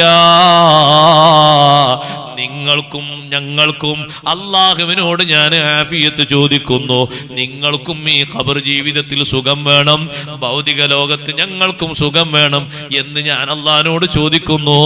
എപ്പോഴാ ദ്വാർക്കുന്നത്? ആഖിറുൽ ലൈലിലാണ്, രാത്രിയുടെ അവസാന ഭാഗത്താണ്. ഒരു ദിവസമാണോ? എൻ്റെ അടുത്തേക്ക് വരുന്ന എല്ലാ ദിവസവും രാത്രിയുടെ അവസാനത്തിൽ അങ്ങനെ പോകാറുണ്ട്. ഇമാം മുസ്ലിം റഹ്മഹുല്ലാഹ് റിപ്പോർട്ട് ചെയ്യുന്നു. ഉമ്മാമ ഇതാണ് മോനോട് പറഞ്ഞപ്പോ, അങ്ങനെ ഉണ്ടോ? അങ്ങനെ ഉണ്ട്, നിനക്കെന്താ സംശയം? അങ്ങനെ ഉണ്ട്, ഹദീസ് അങ്ങനെ ഉണ്ട്, സ്വഹീഹാണ്, അങ്ങനെ നബി സല്ലല്ലാഹു അലൈഹി വസല്ലം ചെയ്തിട്ടുണ്ട്. ഒന്നും കിട്ടൂലെങ്കിൽ പിന്നെ അവിടെ പോയിട്ട് തങ്ങൾ ദ്വാരുന്ന അവർക്ക് വേണ്ടി ദ്വാർക്കോ? സലാം പറയോ? അള്ളാഹിനോട് ദ്വാർക്കോ? അവർക്ക് കിട്ടും എന്ന് പഠിപ്പിക്കാനല്ലേ അവിടുന്ന് ദ്വാരുന്ന് പഠിപ്പിച്ചത്, സലാം പറഞ്ഞത്. അവർക്കും നമുക്കും വേണ്ടി അള്ളാഹിനോട് ദ്വാരുന്നത്. രണ്ടു കൂട്ടർക്കും സുഖം കിട്ടും അവിടെ വെച്ച് ദ്വാരുന്നാല് അള്ളാഹിന്റെ റഹ്മത്ത് ഇറങ്ങുന്ന സ്ഥലമാണ്, മലക്കൾ ഇറങ്ങുന്ന സ്ഥലമാണെന്ന് പഠിപ്പിക്കാനല്ലേ? വെറുതെ ആണോ? അതുകൊണ്ട് മരിച്ചതിന് ശേഷം ഒന്നും കിട്ടൂല എന്ന് മോനെ നിന്നെ പഠിപ്പിച്ച തെറ്റാണ്, നീ അതിൽ നിന്ന് മാറണം. കട്ടിയുള്ള തെളിവ് ഉമ്മാമ പറഞ്ഞെടുത്തപ്പോ അങ്ങനെ ഉണ്ടല്ലേ, ആ എന്നാ നിങ്ങൾ ഫാത്തിഹ ഓതിക്കോളി, കുഴപ്പമില്ലാണ്ടോ, കുറച്ചും കൊണ്ട് കുറവ് കിട്ടി. അല്ല, സിയാറത്തിന് ഇതുവരെ സിയാറത്ത് ചെയ്തിട്ട് ഗൾഫിലേക്ക് പോകുമ്പോഴും സിയാറത്ത് 2 കൊല്ലം കഴിയുമ്പോഴേക്കിന് എന്തൊരു ഇസ്ലാമാ പഠിച്ച്, അല്ലാ ഭയങ്കര ഇസ്ലാമാ പഠിച്ച്. എന്താ പഠിച്ചത്? സൂറത്തെ എന്ന് വെച്ചാൽ ഒന്നും കിട്ടൂല. ഏതാ സൂറത്ത്? അതൊന്നും അറിയില്ല. ഖുർആൻ അങ്ങനെ ആയത്തുണ്ടെന്നേ അറിയുള്ളൂ, ഖുർആൻ അങ്ങനെ ആയത്തുണ്ടെന്നേ അറിയുള്ളൂ, വേറൊന്നും അറിയില്ല. എന്തെല്ലാം ആയത്തുകൾ ഖുർആനിൽ പഠിപ്പിക്കുന്നുണ്ട്. മരിച്ചതിന് ശേഷം ഒന്നും കിട്ടൂലെങ്കിൽ നിങ്ങൾ സ്വതക്ക ചെയ്തിട്ട് കാര്യമില്ല എന്നല്ലേ നബി സല്ലല്ലാഹു അലൈഹി വസല്ലം സഅദ് റളിയല്ലാഹുവിനോട് പറയണ്ടേ? അല്ലേ? എന്റെ ഉമ്മ പെട്ടെന്ന് മരണപ്പെട്ടു പോയി. ഇമാം ബുഖാരി, ഇമാം മുസ്ലിം റഹ്മത്തുള്ളാഹി അലൈഹി റിപ്പോർട്ട് ചെയ്യുന്ന സ്വഹീഹ ഹദീസാണ്. എന്റെ ഉമ്മ പെട്ടെന്ന് മരണപ്പെട്ടു പോയി നബിയെ, ഞാൻ പുറത്തായിരുന്നു, ഉമ്മാന്റെ അടുത്തുണ്ടായിരുന്നില്ല. സംസാരിക്കാൻ സമയം കിട്ടിയെങ്കിൽ എന്തെങ്കിലുമൊക്കെ നേർച്ച ചെയ്യാനും സ്വതക്ക ചെയ്യാനൊക്കെ ഉമ്മ പറയായിരുന്നു. അത്രയും സുഹൃതങ്ങൾക്കുമായി ബന്ധപ്പെട്ട ജീവിതമാണ് എൻ്റെ ഉമ്മാന്റെ ജീവിതം. ഞാൻ ആ ഉമ്മാക്ക് വല്ലതും സ്വതക്ക കൊടുത്താൽ ഉമ്മാക്ക് കൂലി കിട്ടുമോ? എനിക്ക് കിട്ടുമെന്നല്ല, തങ്ങളെ മറുപടി നഅം, ഉമ്മാക്കത് ഫലിക്കും. ചോദിച്ചു, എന്ത് സ്വതക്ക നബിയെ ഞാൻ ഏറ്റവും കൂടുതൽ ചെയ്യേണ്ടത്? ഏറ്റവും കൂടുതൽ ഫലം കിട്ടുന്ന സ്വതക്ക ഏതാണ്? തങ്ങൾ പറഞ്ഞു മാഉ, വെള്ളമാണ്. ഫഹഫറ ബിറൻ, ഒരു കിണർ കുഴിച്ചു. ഒരു കിണർ കുഴിക്കാത്ര ചെലവ് വേണം. എത്ര ആളുകൾ അതിൽ വെള്ളം കുടിക്കും? എന്നിട്ട് മഹാനവർകൾ പറഞ്ഞു, ഹാദിഹി ലി ഉമ്മി സഅദിൻ, ഇതെന്റെ ഉമ്മാക്കുള്ള കിണറാണ്. ഇതിൽ നിന്ന് കുടിക്കുന്നത്, ഉളു എടുക്കുന്നത്, കുളിക്കുന്നത്, വെള്ളം കൊണ്ടുപോകുന്ന ഒക്കെ എന്റെ ഉമ്മാന്റെ ഹദറത്തിലേക്ക് ഫലിക്കും, വലിയ ഉപകാരം കിട്ടും.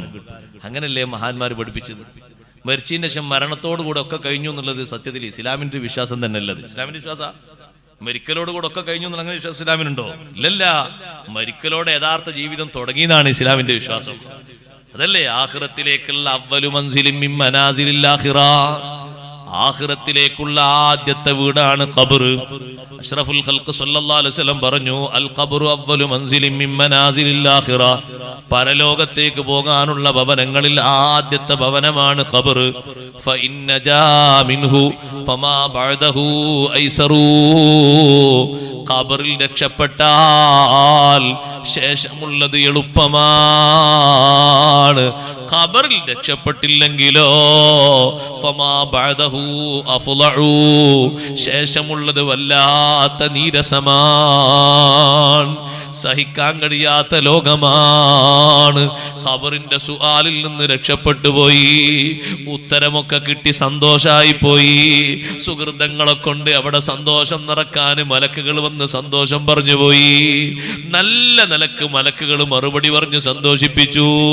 എന്നാ പിന്നെ എണീറ്റ് വരുമ്പോഴും സന്തോഷമാണ്, മഹ്ശറിലേക്ക് നടക്കുമ്പോഴും രക്ഷയാണ്, അർശിന്റെ തണൽ അവിടെ ലഭിക്കാൻ ചാൻസ് ആണ്. അതേ സമയത്ത് ഖബറിൽ നിന്ന് തന്നെ രക്ഷ കിട്ടിയില്ല, ശിക്ഷയാണ് വന്നുപോയത്, ഫിത്നയാണ് വന്നുപോയത്. ശേഷമുള്ളത് അതിനേക്കാൾ കഠിനമാണ്. അപ്പൊ മരണത്തോടുകൂടെ ഒക്കെ കഴിഞ്ഞു എന്ന് യുക്തിവാദികൾ വിശ്വസിക്കും പോലെ, അതേ ദുർവിശ്വാസികൾ വിശ്വസിക്കും പോലെ മുഅ്മിനീങ്ങൾ വിശ്വസിച്ചുകൂടാ. 2 കൊല്ലം പ്രവാസ ജീവിതം നയിച്ച നല്ല സുന്നിയായ മനുഷ്യൻ തിരിച്ചു വന്നപ്പോ സിയാറത്ത് വേണ്ടാന്നും ഫാത്തിഹ ഓതണ്ടാന്നും അതിലൊന്നും കാര്യമില്ലാന്നും പറഞ്ഞത് ബിദ്അത്തുകാരോടുള്ള സഹവാസം കൊണ്ട് കിട്ടിയ രോഗമാണേ. നല്ലോണം നമ്മൾ ശ്രദ്ധിക്കണം. സംശയങ്ങൾ ജനിപ്പിച്ച് നമ്മളെ മനസ്സിന്റെ യഖീനും ഈമാനും പോക്കുക എന്നുള്ളതാണ് അവരുടെ ഡ്യൂട്ടി. അതിനുവേണ്ടി എന്ത് കഠിനാധ്വാനങ്ങളും അവർ ചെയ്യും. ഏറ്റവും കൂടുതൽ അവർ സമൂഹത്തിൽ വില കുറച്ച് കാണിക്കുന്നത് ആരെയാണ്? സയ്യിദുനാ മുഹമ്മദുർ റസൂലുള്ളാഹി സ്വല്ലല്ലാഹു അലൈഹി വസല്ലം തങ്ങളെയും സ്വഹാബത്തിനെയുമാണ്. അല്ലാഹ് ഏറ്റവും വലിയ ബഹുമാനം നൽകിയ നേതാവ്, അല്ലാഹ് ഏറ്റവും വലിയ ബഹുമാനം നൽകിയ അനുയായികൾ, ഇവരെ പോലെ അല്ലാഹ് ബഹുമാനം നൽകിയ അനുയായികൾ ലോകത്ത് വേറെ ഇല്ല. ഈ നേതാവിനെ പോലെ അല്ലാഹ് ബഹുമാനിച്ച ഒരു സൃഷ്ടി അല്ലാഹുവിന്റെ സൃഷ്ടികളിൽ വേറെ ഇല്ല. ഒരൊറ്റ ആയത്ത് പറയട്ടെ പഠിക്കാൻ വേണ്ടി. ആദം നബി അലൈഹിസ്സലാത്തു വസ്സലാം എത്ര വർഷം ജീവിച്ചു സഹോദരങ്ങളെ? 1000 വർഷക്കാലം ജീവിച്ചില്ലേ? ബഹുമാനപ്പെട്ട ഇബ്രാഹിം നബി അലൈഹിസ്സലാം 200 വർഷക്കാലം ജീവിച്ചില്ലേ? ലൂത്ത് നബി അലൈഹിസ്സലാം 400 വർഷക്കാലം ജീവിച്ചില്ലേ? നൂഹ് നബി അലൈഹിസ്സലാം 1275 കൊല്ലം ജീവിച്ചില്ലേ? ബഹുമാനപ്പെട്ട ഈസാ നബി അലൈഹിസ്സലാം 33 വർഷം ജീവിച്ചില്ലേ? ഇങ്ങനെ വ്യത്യസ്ത രൂപത്തിൽ ജീവിച്ച മഹാന്മാരായ ഒരുപാട് അമ്പിയാക്കൾ ഉണ്ടായിട്ടും ഒരു പുരുഷായുസ് ജീവിതം മൊത്തം വലിയ മഹത്വമുള്ള ജീവിതമാണെന്ന് സത്യം ചെയ്ത് അല്ലാഹ് പഠിപ്പിച്ചത് ആരെ ജീവിതമാണെന്നറിയോ? ലോകത്തിന്റെ നേതാവ് ഹബീബ് റസൂലുള്ളാഹി സല്ലല്ലാഹു അലൈഹി വസല്ലം തങ്ങളുടെ ജീവിതത്തെ മാത്രമേ അല്ലാഹ് സത്യം ചെയ്ത് പറഞ്ഞിട്ടുള്ളൂ. വേറെ ഒരു മനുഷ്യന്റെ ജീവിതവും അല്ലാഹ് സത്യത്തിന് ഉപയോഗിച്ചിട്ടില്ല. അല്ലാഹല്ലേ ഖുർആനിലൂടെ പഠിപ്പിച്ചത് ലഅംറുക ഇന്നഹും ലഫീ സക്റതിഹിം യഅമഹൂൻ. ലഅംറുക തങ്ങളുടെ ജീവിതകാലം മൊത്തമാണ് സത്യം. ലഅംറുക തങ്ങളുടെ ആയുസ്സാണ് സത്യം. 40 ശേഷമുള്ളതല്ല, 63 കൊല്ലവും സത്യം ചെയ്ത് പറയുന്നു. അതേ, സത്യം ചെയ്യാൻ ഇത്രയും മഹത്വമുള്ളൊരു ജീവിതം ലോകത്ത് വേറെ ഏതാ? ഇത്ര ബഹുമാനമുള്ളൊരു ജീവിതം, ഇത്ര സന്തോഷമുള്ളൊരു ജീവിതം, ഇത്രമാത്രം ദൗത്യങ്ങൾ നിറവേറ്റിയൊരു ജീവിതം, ഇത്രമാത്രം പരീക്ഷണങ്ങൾ തരണം ചെയ്ത ജീവിതം, ഇത്രമാത്രം അനുഗ്രഹങ്ങൾ ലോകത്ത് വർഷിച്ചൊരു ജീവിതം ലോകത്ത് വേറെ ഏതാണ്? ലഅംറുക തങ്ങളുടെ ആയുസ് കാലം തന്നെയാണ് സത്യം. ഇന്നഹും ലഫീ സക്റതിഹിം യഅമഹൂൻ. ആ വിശ്വാസമില്ലാത്ത ആളുകളില്ലേ, അവരവരുടെ മസ്തിൽ അഭിരമിക്കുകയാണ്, പരിഭ്രമിച്ച് നടക്കുന്നു. വിശ്വാസക്കുറവ് ഒരു ലഹരിയാണ്, വിശ്വാസക്കുറവ് ഒരു മസ്താണ്. കാരണം എന്ത് ചെയ്യണം ഏത് ചെയ്യണമെന്ന് ലക്കും ലഗാനുമില്ലാതെ ചെയ്യുന്നൊരു ലോകമാണ് അന്ധവിശ്വാസം. ആ അന്ധവിശ്വാസം എന്ന മസ്തില് അവര് പരിഭ്രമിക്കുന്നു, സംശയിക്കുന്നു, അങ്ങനെ ജീവിക്കുന്നു. അതിന് അല്ലാഹു തആല സത്യം ചെയ്തു പറഞ്ഞ ജീവിതം അഷ്റഫുൽ ഖൽഖ് സല്ലല്ലാഹു അലൈഹി വസല്ലം തങ്ങളുടെ ജീവിതം മാത്രമാണ്. വേറൊരൊറ്റ നബിയുടെ ജീവിതവും അല്ലാഹ് സത്യത്തിന് ഉപയോഗിച്ചിട്ടില്ല. ഒരു മഹദിയുടെ ജീവിതവും അല്ലാഹ് സത്യത്തിന് ഉപയോഗിച്ചിട്ടില്ല. സ്വഹാബിമാരെ പറ്റി അല്ലാഹ് പറഞ്ഞതോ ഉലൈക ഹുമുൽ മുഅ്മിനൂന ഹഖ്ഖാ. അൻസാറുകളും മുഹാജിറുകളും ഉലൈക ഹുമുൽ മുഅ്മിനൂന ഹഖ്ഖാ. അവർ ഉറച്ച വിശ്വാസികളാണ്, യഥാർത്ഥ മുഅ്മിനീങ്ങളാണ്. അവരെ ഈമാനിൽ ലവലേശം സന്ദേഹം വേണ്ട. അവർ ഈമാനിൽ കമാലിയത്ത് പരിപൂർണത നേടിയ മഹാന്മാരാണ്. അവരെ പോലെ ഈമാനുള്ളവരല്ല പിൽക്കാലത്ത് ജീവിച്ച ഒരാളും.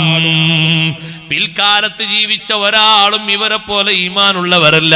കാരണം അവരെ ഈമാനിന് സർട്ടിഫൈ ചെയ്തത്, അവരെ ഈമാനിനെ ബഹുമാനം പറഞ്ഞത് നബി സല്ലല്ലാഹു അലൈഹി വസല്ലം തങ്ങളല്ല, അല്ലാഹുവാൻ.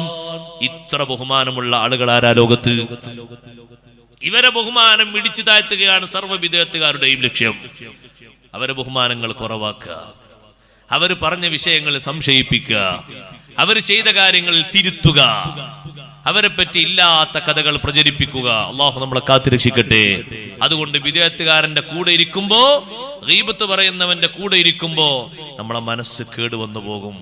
അവനാ പറയുന്നതൊക്കെ നമ്മളെ മനസ്സിലേക്ക് നമ്മളങ്ങനെ പകർത്തി നമ്മളെ മനസ്സിൽ ഓരോ ഓരോ ഓരോ ഓരോ ലെൻസും മനസ്സിന്റെ ഓരോരോ ശുദ്ധിയുള്ള ഭാഗങ്ങളും ദുഷിച്ചു പോകും, നശിച്ചു പോകും. നല്ലവരുടെ കൂടെ ഇരിക്കണം. ദുനിയാവിനെ ആർത്തി വെച്ച് ജീവിക്കുന്ന ആൾക്കാരുടെ കൂടെ മാത്രം ജീവിക്കരുത്. അപ്പൊ നിന്റെ മനസ്സിൽ ദുന്യാവ് മാത്രമായിരിക്കും. ആഖിറം ലക്ഷ്യം വെച്ചുകൊണ്ട് അതിലേക്ക് ദുനിയാവിനെ സബബാക്കുന്ന വടിയാക്കുന്ന ആൾക്കാരുടെ കൂടെ ജീവിക്കണം. ലക്ഷ്യം ആഖിറമാണ്. ദുനിയാവ് അതിലേക്കുള്ള ഒരു ആയുധമാണ്, ഒരു പലകയാണ്, ഒരു പാലമാണ്. ആ പാലത്തിലൂടെ നടക്കുന്ന ഒരു നടത്തം മാത്രമായിട്ട് ദുനിയാവിനെ കണ്ട് ആഖിറം ലക്ഷ്യമാക്കുന്ന മഹാന്മാരുടെ കൂടെയാണ് ജീവിക്കേണ്ടത്. അവരെ കൂടെയാണ് പിൻപറ്റേണ്ടത്. അവരെയാണ് നോക്കി പഠിക്കേണ്ടത്. അവരെയാണ് എല്ലാ അർത്ഥത്തിലും സ്വീകരിക്കേണ്ടത്. കഴിഞ്ഞുപോയ മഹാന്മാരെ മുഴുവനും അങ്ങനെ മുറുകെ പിടിച്ചോളൂ. അവർക്ക് അല്ലാഹു തആല ദുനിയാവ് ഇഷ്ടം പോലെ കൊടുത്തിട്ടും ദുനിയാവ് മുഴുവനും ദുനിയാവിന്റെ ആവശ്യങ്ങൾക്ക് വേണ്ടി ഉപയോഗിക്കാതെ ആഖിറത്തിലേക്കുള്ള വസീലയായി ദുനിയാവ് കണ്ട് ജീവിച്ച് ആഖിറം കരഗതമാക്കിയ മഹാന്മാരാണ്. രാജാക്കന്മാര് പോലും അത്തരത്തിലുള്ള മഹാന്മാരുടെ സവിധത്തിൽ ചെന്നിരുന്ന് നിർദ്ദേശം കേട്ടുപോയി. പിന്നെ അവരടുത്തേക്ക് പോയിരിക്കുന്നത് പതിവായി പോയി. അവരോട് സുഹബത്തിലായി ജീവിച്ചിട്ട് അവരുടെ രാജകീയമായ പദവിയെക്കാളും വലുത് ആഖിറമാണെന്ന് മനസ്സിലാക്കി പോയി. ദുനിയാവ് മാത്രം ചിന്തയുള്ള ആളുകൾക്ക് ദീന് കുറഞ്ഞു പോകും, ആഖിറം കുറഞ്ഞു പോകും, അതിലേക്കുള്ള വാസന കുറഞ്ഞു പോകും. നിങ്ങൾ കണ്ടില്ലേ, മാലിക് ഇബ്നു ദീനാർ റളിയല്ലാഹു അൻഹു പഠിപ്പിച്ചൊരു വാചകം, ഓ മനുഷ്യാ, ഇന്നക അൻ തഹ്മിലൽ അഹ്ജാറ മഅൽ അബ്റാരി ഖൈറും മിൻ അൻ തകുലൽ ഖബീസ മഅൽ ഫുജ്ജാർ.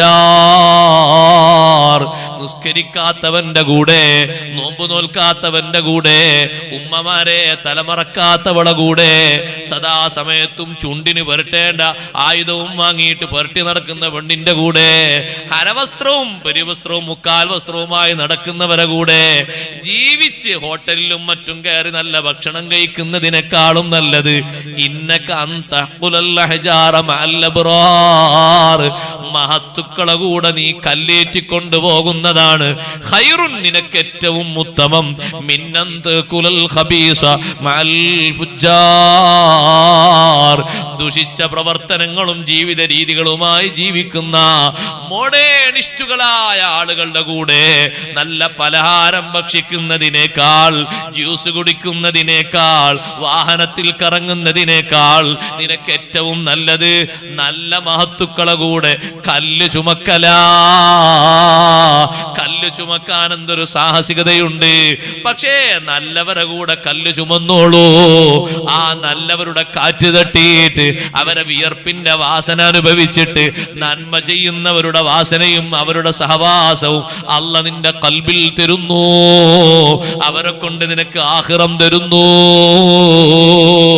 അതേ സമയത്ത് ദുഷിച്ച ആളുകളെ കൂടെ പോയിട്ട് നീ നല്ല പലഹാരം കഴിക്കുമ്പോ, സുഭിക്ഷമായ ഭക്ഷണങ്ങൾ കഴിക്കുമ്പോ, കഴിക്കുന്ന ഭക്ഷണത്തിന് ടേസ്റ്റ് ഉണ്ടെങ്കിലും നിന്റെ കൂടെയുള്ള സഹവാസികൾ ദുഷിച്ചവരാണ്, നിസ്കാരമില്ലാത്തവരാണ്, നോമ്പില്ലാത്തവരാണ്, ദീനിന്റെ സംസ്കാരങ്ങൾ മുഴുവനും പീതെറിയുന്നവരാണ്, ബാപ്പയെ ഉമ്മയെ ബഹുമാനിക്കാത്തവരാണ്, കടമ തീർക്കാത്തവരാണ്, അള്ളാഹുവിൽ തന്നെ തികഞ്ഞ വിശ്വാസമില്ലാത്തവരാണ്.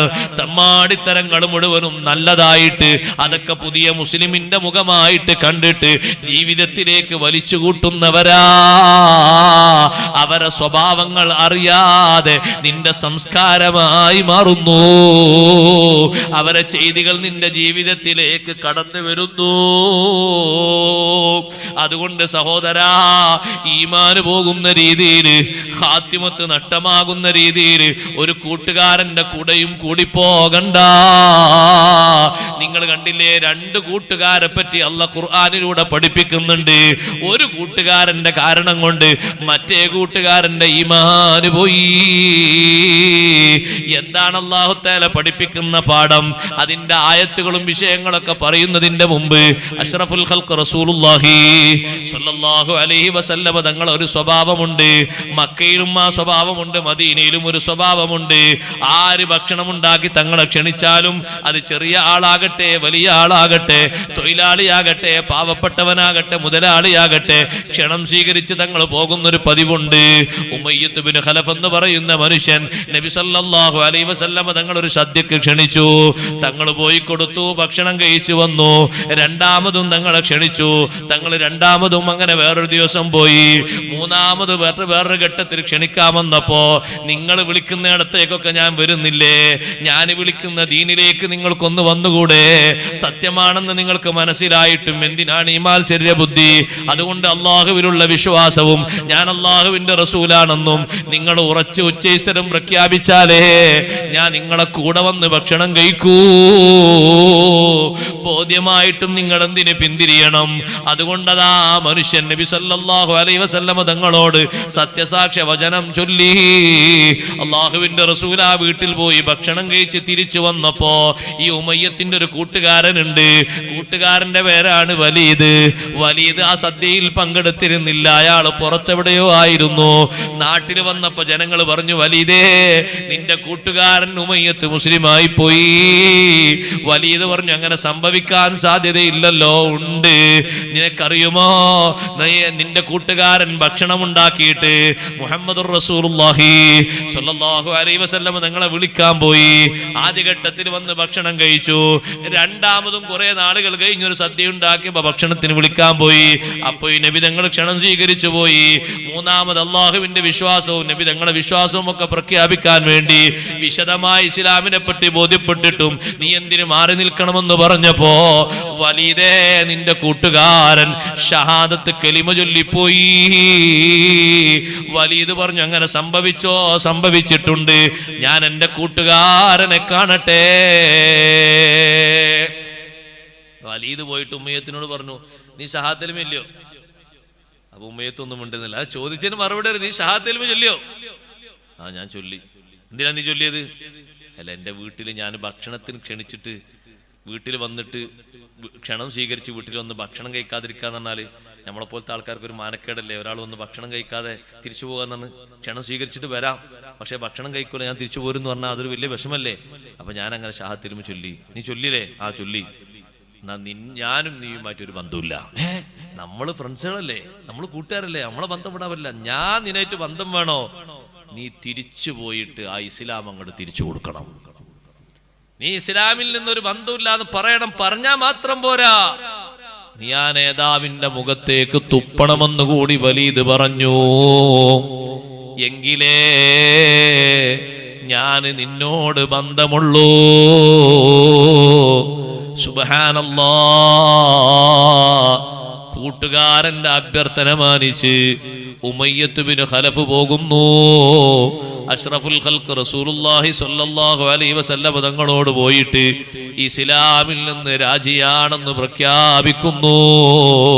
ഞാൻ നിങ്ങളെ വിശ്വസിക്കുന്നില്ല, അള്ളാഹുവിൽ വിശ്വസിക്കുന്നില്ല എന്ന് പറയുന്നു. വലീദ് ഏൽപ്പിച്ചതുപോലെ അങ്ങ് തുപ്പിയപ്പോൾ മുത്തുനബി സല്ലല്ലാഹു അലൈഹി വസല്ലം തങ്ങളെ ശറഫാക്കപ്പെട്ട പൂമുഖത്തിൽ ആ ഉമിനീര് പോയി വീയാതെ അത് തിരിച്ചടിച്ചു പോയി. ഉമയ്യത്തിന്റെ മുഖത്തേക്ക് വന്നിട്ട് അതൊരു രോഗമായി മാറി. പിന്നെ ആ രോഗം മാറാൻ ഏടെ പാടുപെട്ടുപോയി. അപ്പോഴല്ലേ അല്ലാഹു ആയത്തിറക്കിയത്, വയൗമ യഅല്ലുല്ലാലിമു അലാ യദൈഹി യഖൂലു യാ ലൈതനി ഇത്തഖദ്തു മഅർ റസൂലി സബീലാ. എന്റെ പ്രിയപ്പെട്ട കൂട്ടുകാരെ, കൂട്ടുകാരികളെ, ഇവിടെ ഒരുപാട് ദിവസം വാദം നടക്കുന്നുണ്ട്. 20 ദിവസം വാദം നടക്കുന്നുണ്ട്. ഉസ്താദുമാര് വ്യത്യസ്ത വിഷയങ്ങൾ പറയുന്നുണ്ട്. ഞാനൊന്ന് പറയട്ടെ, നമുക്ക് വലിയ ദൈവം നമ്മുടെ കൂട്ടുകാരൻ എന്ന് പറഞ്ഞ് അവന്റെ ഇംഗിതത്തിനനുസരിച്ച് ദീന് വലിച്ചെറിഞ്ഞ് അനാവശ്യങ്ങൾ ജീവിതത്തിലേക്ക് മുഴുവനും വാരിക്കൂട്ടിയിട്ട് ആര് പറഞ്ഞതും കേൾക്കാതെ താന്തോന്നികളായി നടക്കുന്ന ചെറുപ്പക്കാരാ, ചെറുപ്പക്കാരി, നാളെ ആഖിറത്തിൽ വടിവിയച്ചു പോയിട്ട് സർവ കൂട്ടുകാരും കൈകടിക്കുന്നൊരു നേരമുണ്ട്. വയൗമ യഅല്ലുല്ലാലിമു അലാ യദൈഹി. നല്ലോണം ജീവിക്കണമെന്ന് നിർദ്ദേശം കിട്ടിയിട്ടും അതിന്റെ മാർഗങ്ങളൊക്കെ അറിഞ്ഞിട്ടും വഴിതെറ്റിപ്പോയി. മാർഗം പിഴച്ചുപോയ അക്രമി നാളെ ആഖിറത്തിൽ കൈകടിക്കും. ആലങ്കാരികമായി പറഞ്ഞതല്ല. ഖുർആൻ മുഫസ്സിറുകൾ പറഞ്ഞു, കൈ കടിച്ച് കടിച്ച് കടിച്ച് മുട്ടും കൈ വരെ വേദന കൊണ്ട് വിഷമം കൊണ്ട് കടിച്ച് കടിച്ച് നാവിലൂടെ പല്ലിലൂടെ കടിച്ച് പൊടിപൊടിക്കുന്നു.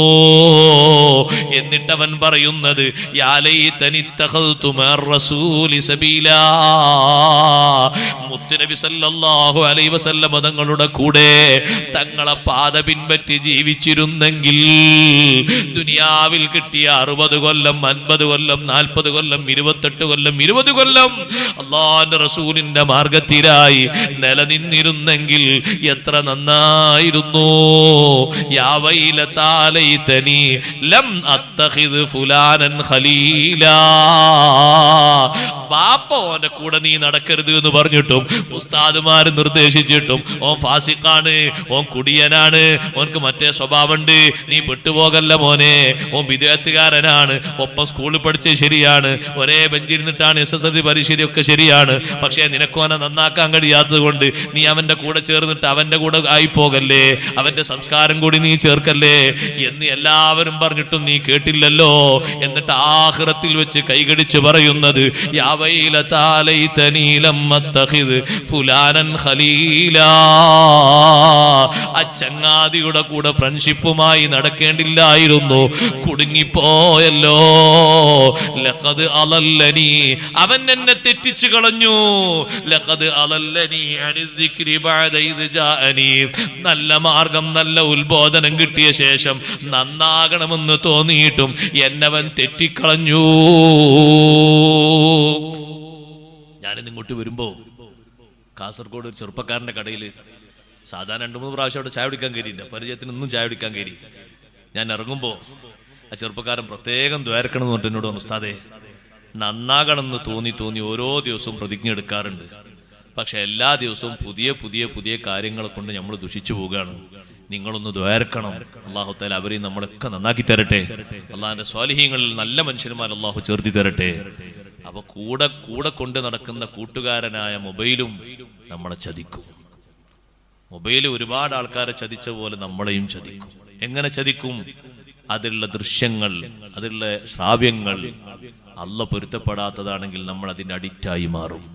നിസ്കാരത്തെക്കാളും വലിയ ഇൻട്രസ്റ്റ്, ബാപ്പ ഉമ്മ പറഞ്ഞ് കേൾക്കുന്നതിനേക്കാളും വലിയ ഇൻട്രസ്റ്റ് കൂട്ടുകാരനായി കൂടെ കൊണ്ട് നടക്കുന്ന ഈ ഉപകരണമായിരിക്കും.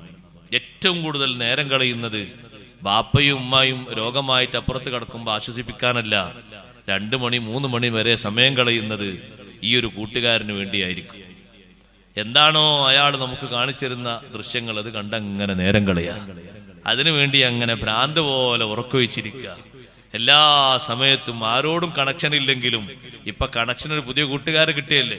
ഇവിടുന്ന് കാസർഗോഡ് നിന്ന് മംഗലാപുരത്തും തിരുവനന്തപുരം വരെ പോകുന്നതിന് ഇപ്പൊ ആൾക്കാർക്ക് കൂട്ടുകാരെ വേണ്ട, കാരണം കൂട്ടുകാർ റെഡി ആയിപ്പോയി. 2 കാതിലേക്കും കൂട്ടുകാരെ കയറ്റി വെക്കാണ്. എന്നിട്ട് അവിടെ ഇറങ്ങുമ്പോഴാണ് പിന്നെ തിരുവനന്തപുരം ആയില്ലേ, ഇത്ര പെട്ടെന്ന്, എത്ര ഒരു സന്തോഷമാണ് അള്ളാഹ് തന്നത്. ഇതൊക്കെ ഇങ്ങനെ കേട്ട് കേട്ട് ആസ്വദിക്കാൻ പറ്റിയൊരു യാത്ര എത്ര സുഖാണ്. അവൻ ഉറങ്ങുന്നതിന്റെ ഇടയിൽ അവന്റെ കാതിൽ നിന്ന് എന്തോ 2 എണ്ണം പുറത്തേക്ക് ചാടിപ്പോയപ്പോ ആ ട്രെയിനിൽ യാത്ര ചെയ്യുന്ന ആൾക്കാരൊക്കെ അന്തം വിട്ടുപോയി. കാരണം അതിലൂടെ മുഴുവനും പറയുന്നത് സെക്സിന്റെ വർത്തമാനം മാത്രമാണ്. പ്രേമത്തിന്റെയും കാമുകന്റെയും കാമുകയുടെയും വൃത്തികേടുകൾ മാത്രമാണ്. സുബ്ഹാനല്ലാഹ്. ഈ യാത്ര ചെയ്യുന്ന നല്ല തോന്നിക്കുന്ന നല്ല പേരുള്ള ഈ ചെറുപ്പക്കാരൻ ഇതാണോ കേൾക്കുന്നത്, ഇതാണോ കാണുന്നത്? കുറച്ചു കഴിഞ്ഞ് കയ്യിൽ നിന്ന് മൊബൈൽ താഴെ വീണുപോയി നോക്കുമ്പോൾ ആൾക്കാർ മുഴുവനും കണ്ണുപൊത്തിപ്പോയി. കാരണം അതിൽ കാണുന്നത് നീല കളറും പച്ച കളറും മറ്റു കുറെ കളറില്ലേ, ബ്ലൂ ബ്ലാക്ക് എന്നൊക്കെ പറഞ്ഞ് അങ്ങനെ കുറെ കളറിന്റെ സിസ്റ്റാണ് കാണുന്നത്. കാണുന്ന ആൾക്കാരൊക്കെ കണ്ണൊത്തിപ്പോയത് കാണാൻ അവർക്കൊരു മടിയായിപ്പോയി. ഒരാൾ മൊബൈൽ എടുത്തിട്ട് വേഗം അയാളെ ശരീരത്തിലേക്ക് തന്നെ വെച്ചുപോയി. അപ്പൊ അയാൾ ഉറക്കിൽ നിന്ന് ഉണർന്നു. മൊബൈൽ ശരീരത്തിൽ തട്ടിയപ്പോ ഉറക്കിൽ നിന്ന് ഉണർന്നിട്ട് വേഗം പിന്നെയും കാതിലേക്ക് 2 കൂട്ടുകാരെ വീണ്ടും കയറ്റി വെച്ചിട്ട് പിന്നെയും സുഖത്തോടെ ഉറങ്ങുകയാണ്. എന്താ നമ്മൾ കാണുന്നത്, എന്താ നമ്മൾ കേൾക്കുന്നത്? നമ്മൾ ആലോചിക്കണം. നമുക്ക് കൂട്ടുകാരായിട്ട് ഒറ്റക്കിടക്കാൻ അവിടെ ആരെങ്കിലും മൊബൈലും അതിന് കാതിലേക്ക് വെക്കാൻ 2 ഇയർഫോണും തരുമോ?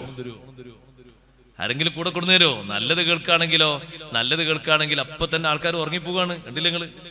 ചില ആൾക്കാർക്ക് പറയും ഉസ്താദേ നല്ല സുഖമാണ്, ഒരു വാദങ്ങ് മൊബൈലിൽ വെച്ചാൽ 10 മിനിറ്റ് കൊണ്ട് ഉറക്കം കിട്ടും. ആയത്തിൽ കുറിച്ച് ചിലപ്പോൾ 100 ഓതിയാൽ ഉറക്കം വരില്ല. നല്ലൊരു വാദം പഠിക്കാൻ പറ്റിയൊരു വാദങ്ങ് വെച്ചാൽ അങ്ങനെ ഉറങ്ങുന്ന ആൾക്കാരും കാണാം. മുൻകർ നക്കീറിനൊക്കെ ചോദ്യങ്ങളെ പറ്റി ഇങ്ങനെ പറയുണ്ടാവും. അവരാ ചോദ്യങ്ങളോട് ഇങ്ങനെ പ്രതികരിക്കുന്നുണ്ടാവും. കൂർക്കം വലിയുണ്ട്. അതാ നല്ലത് കേട്ട് പഠിക്കേണ്ട സാഹചര്യത്തിൽ ഉറങ്ങുക. രാവിലെ ഇയാളൊരു ക്ലാസ്സിൽ പങ്കെടുത്തു, ഖുർആൻ ക്ലാസ് ആണ്, കേട്ട് പഠിക്കാൻ നല്ല ഒരു ആയത്തിന്റെ തഫ്സീറാ കേൾക്കുന്നത്. അത് ആ 10 മിനിറ്റ് കഴിഞ്ഞപ്പോ ഉറങ്ങി.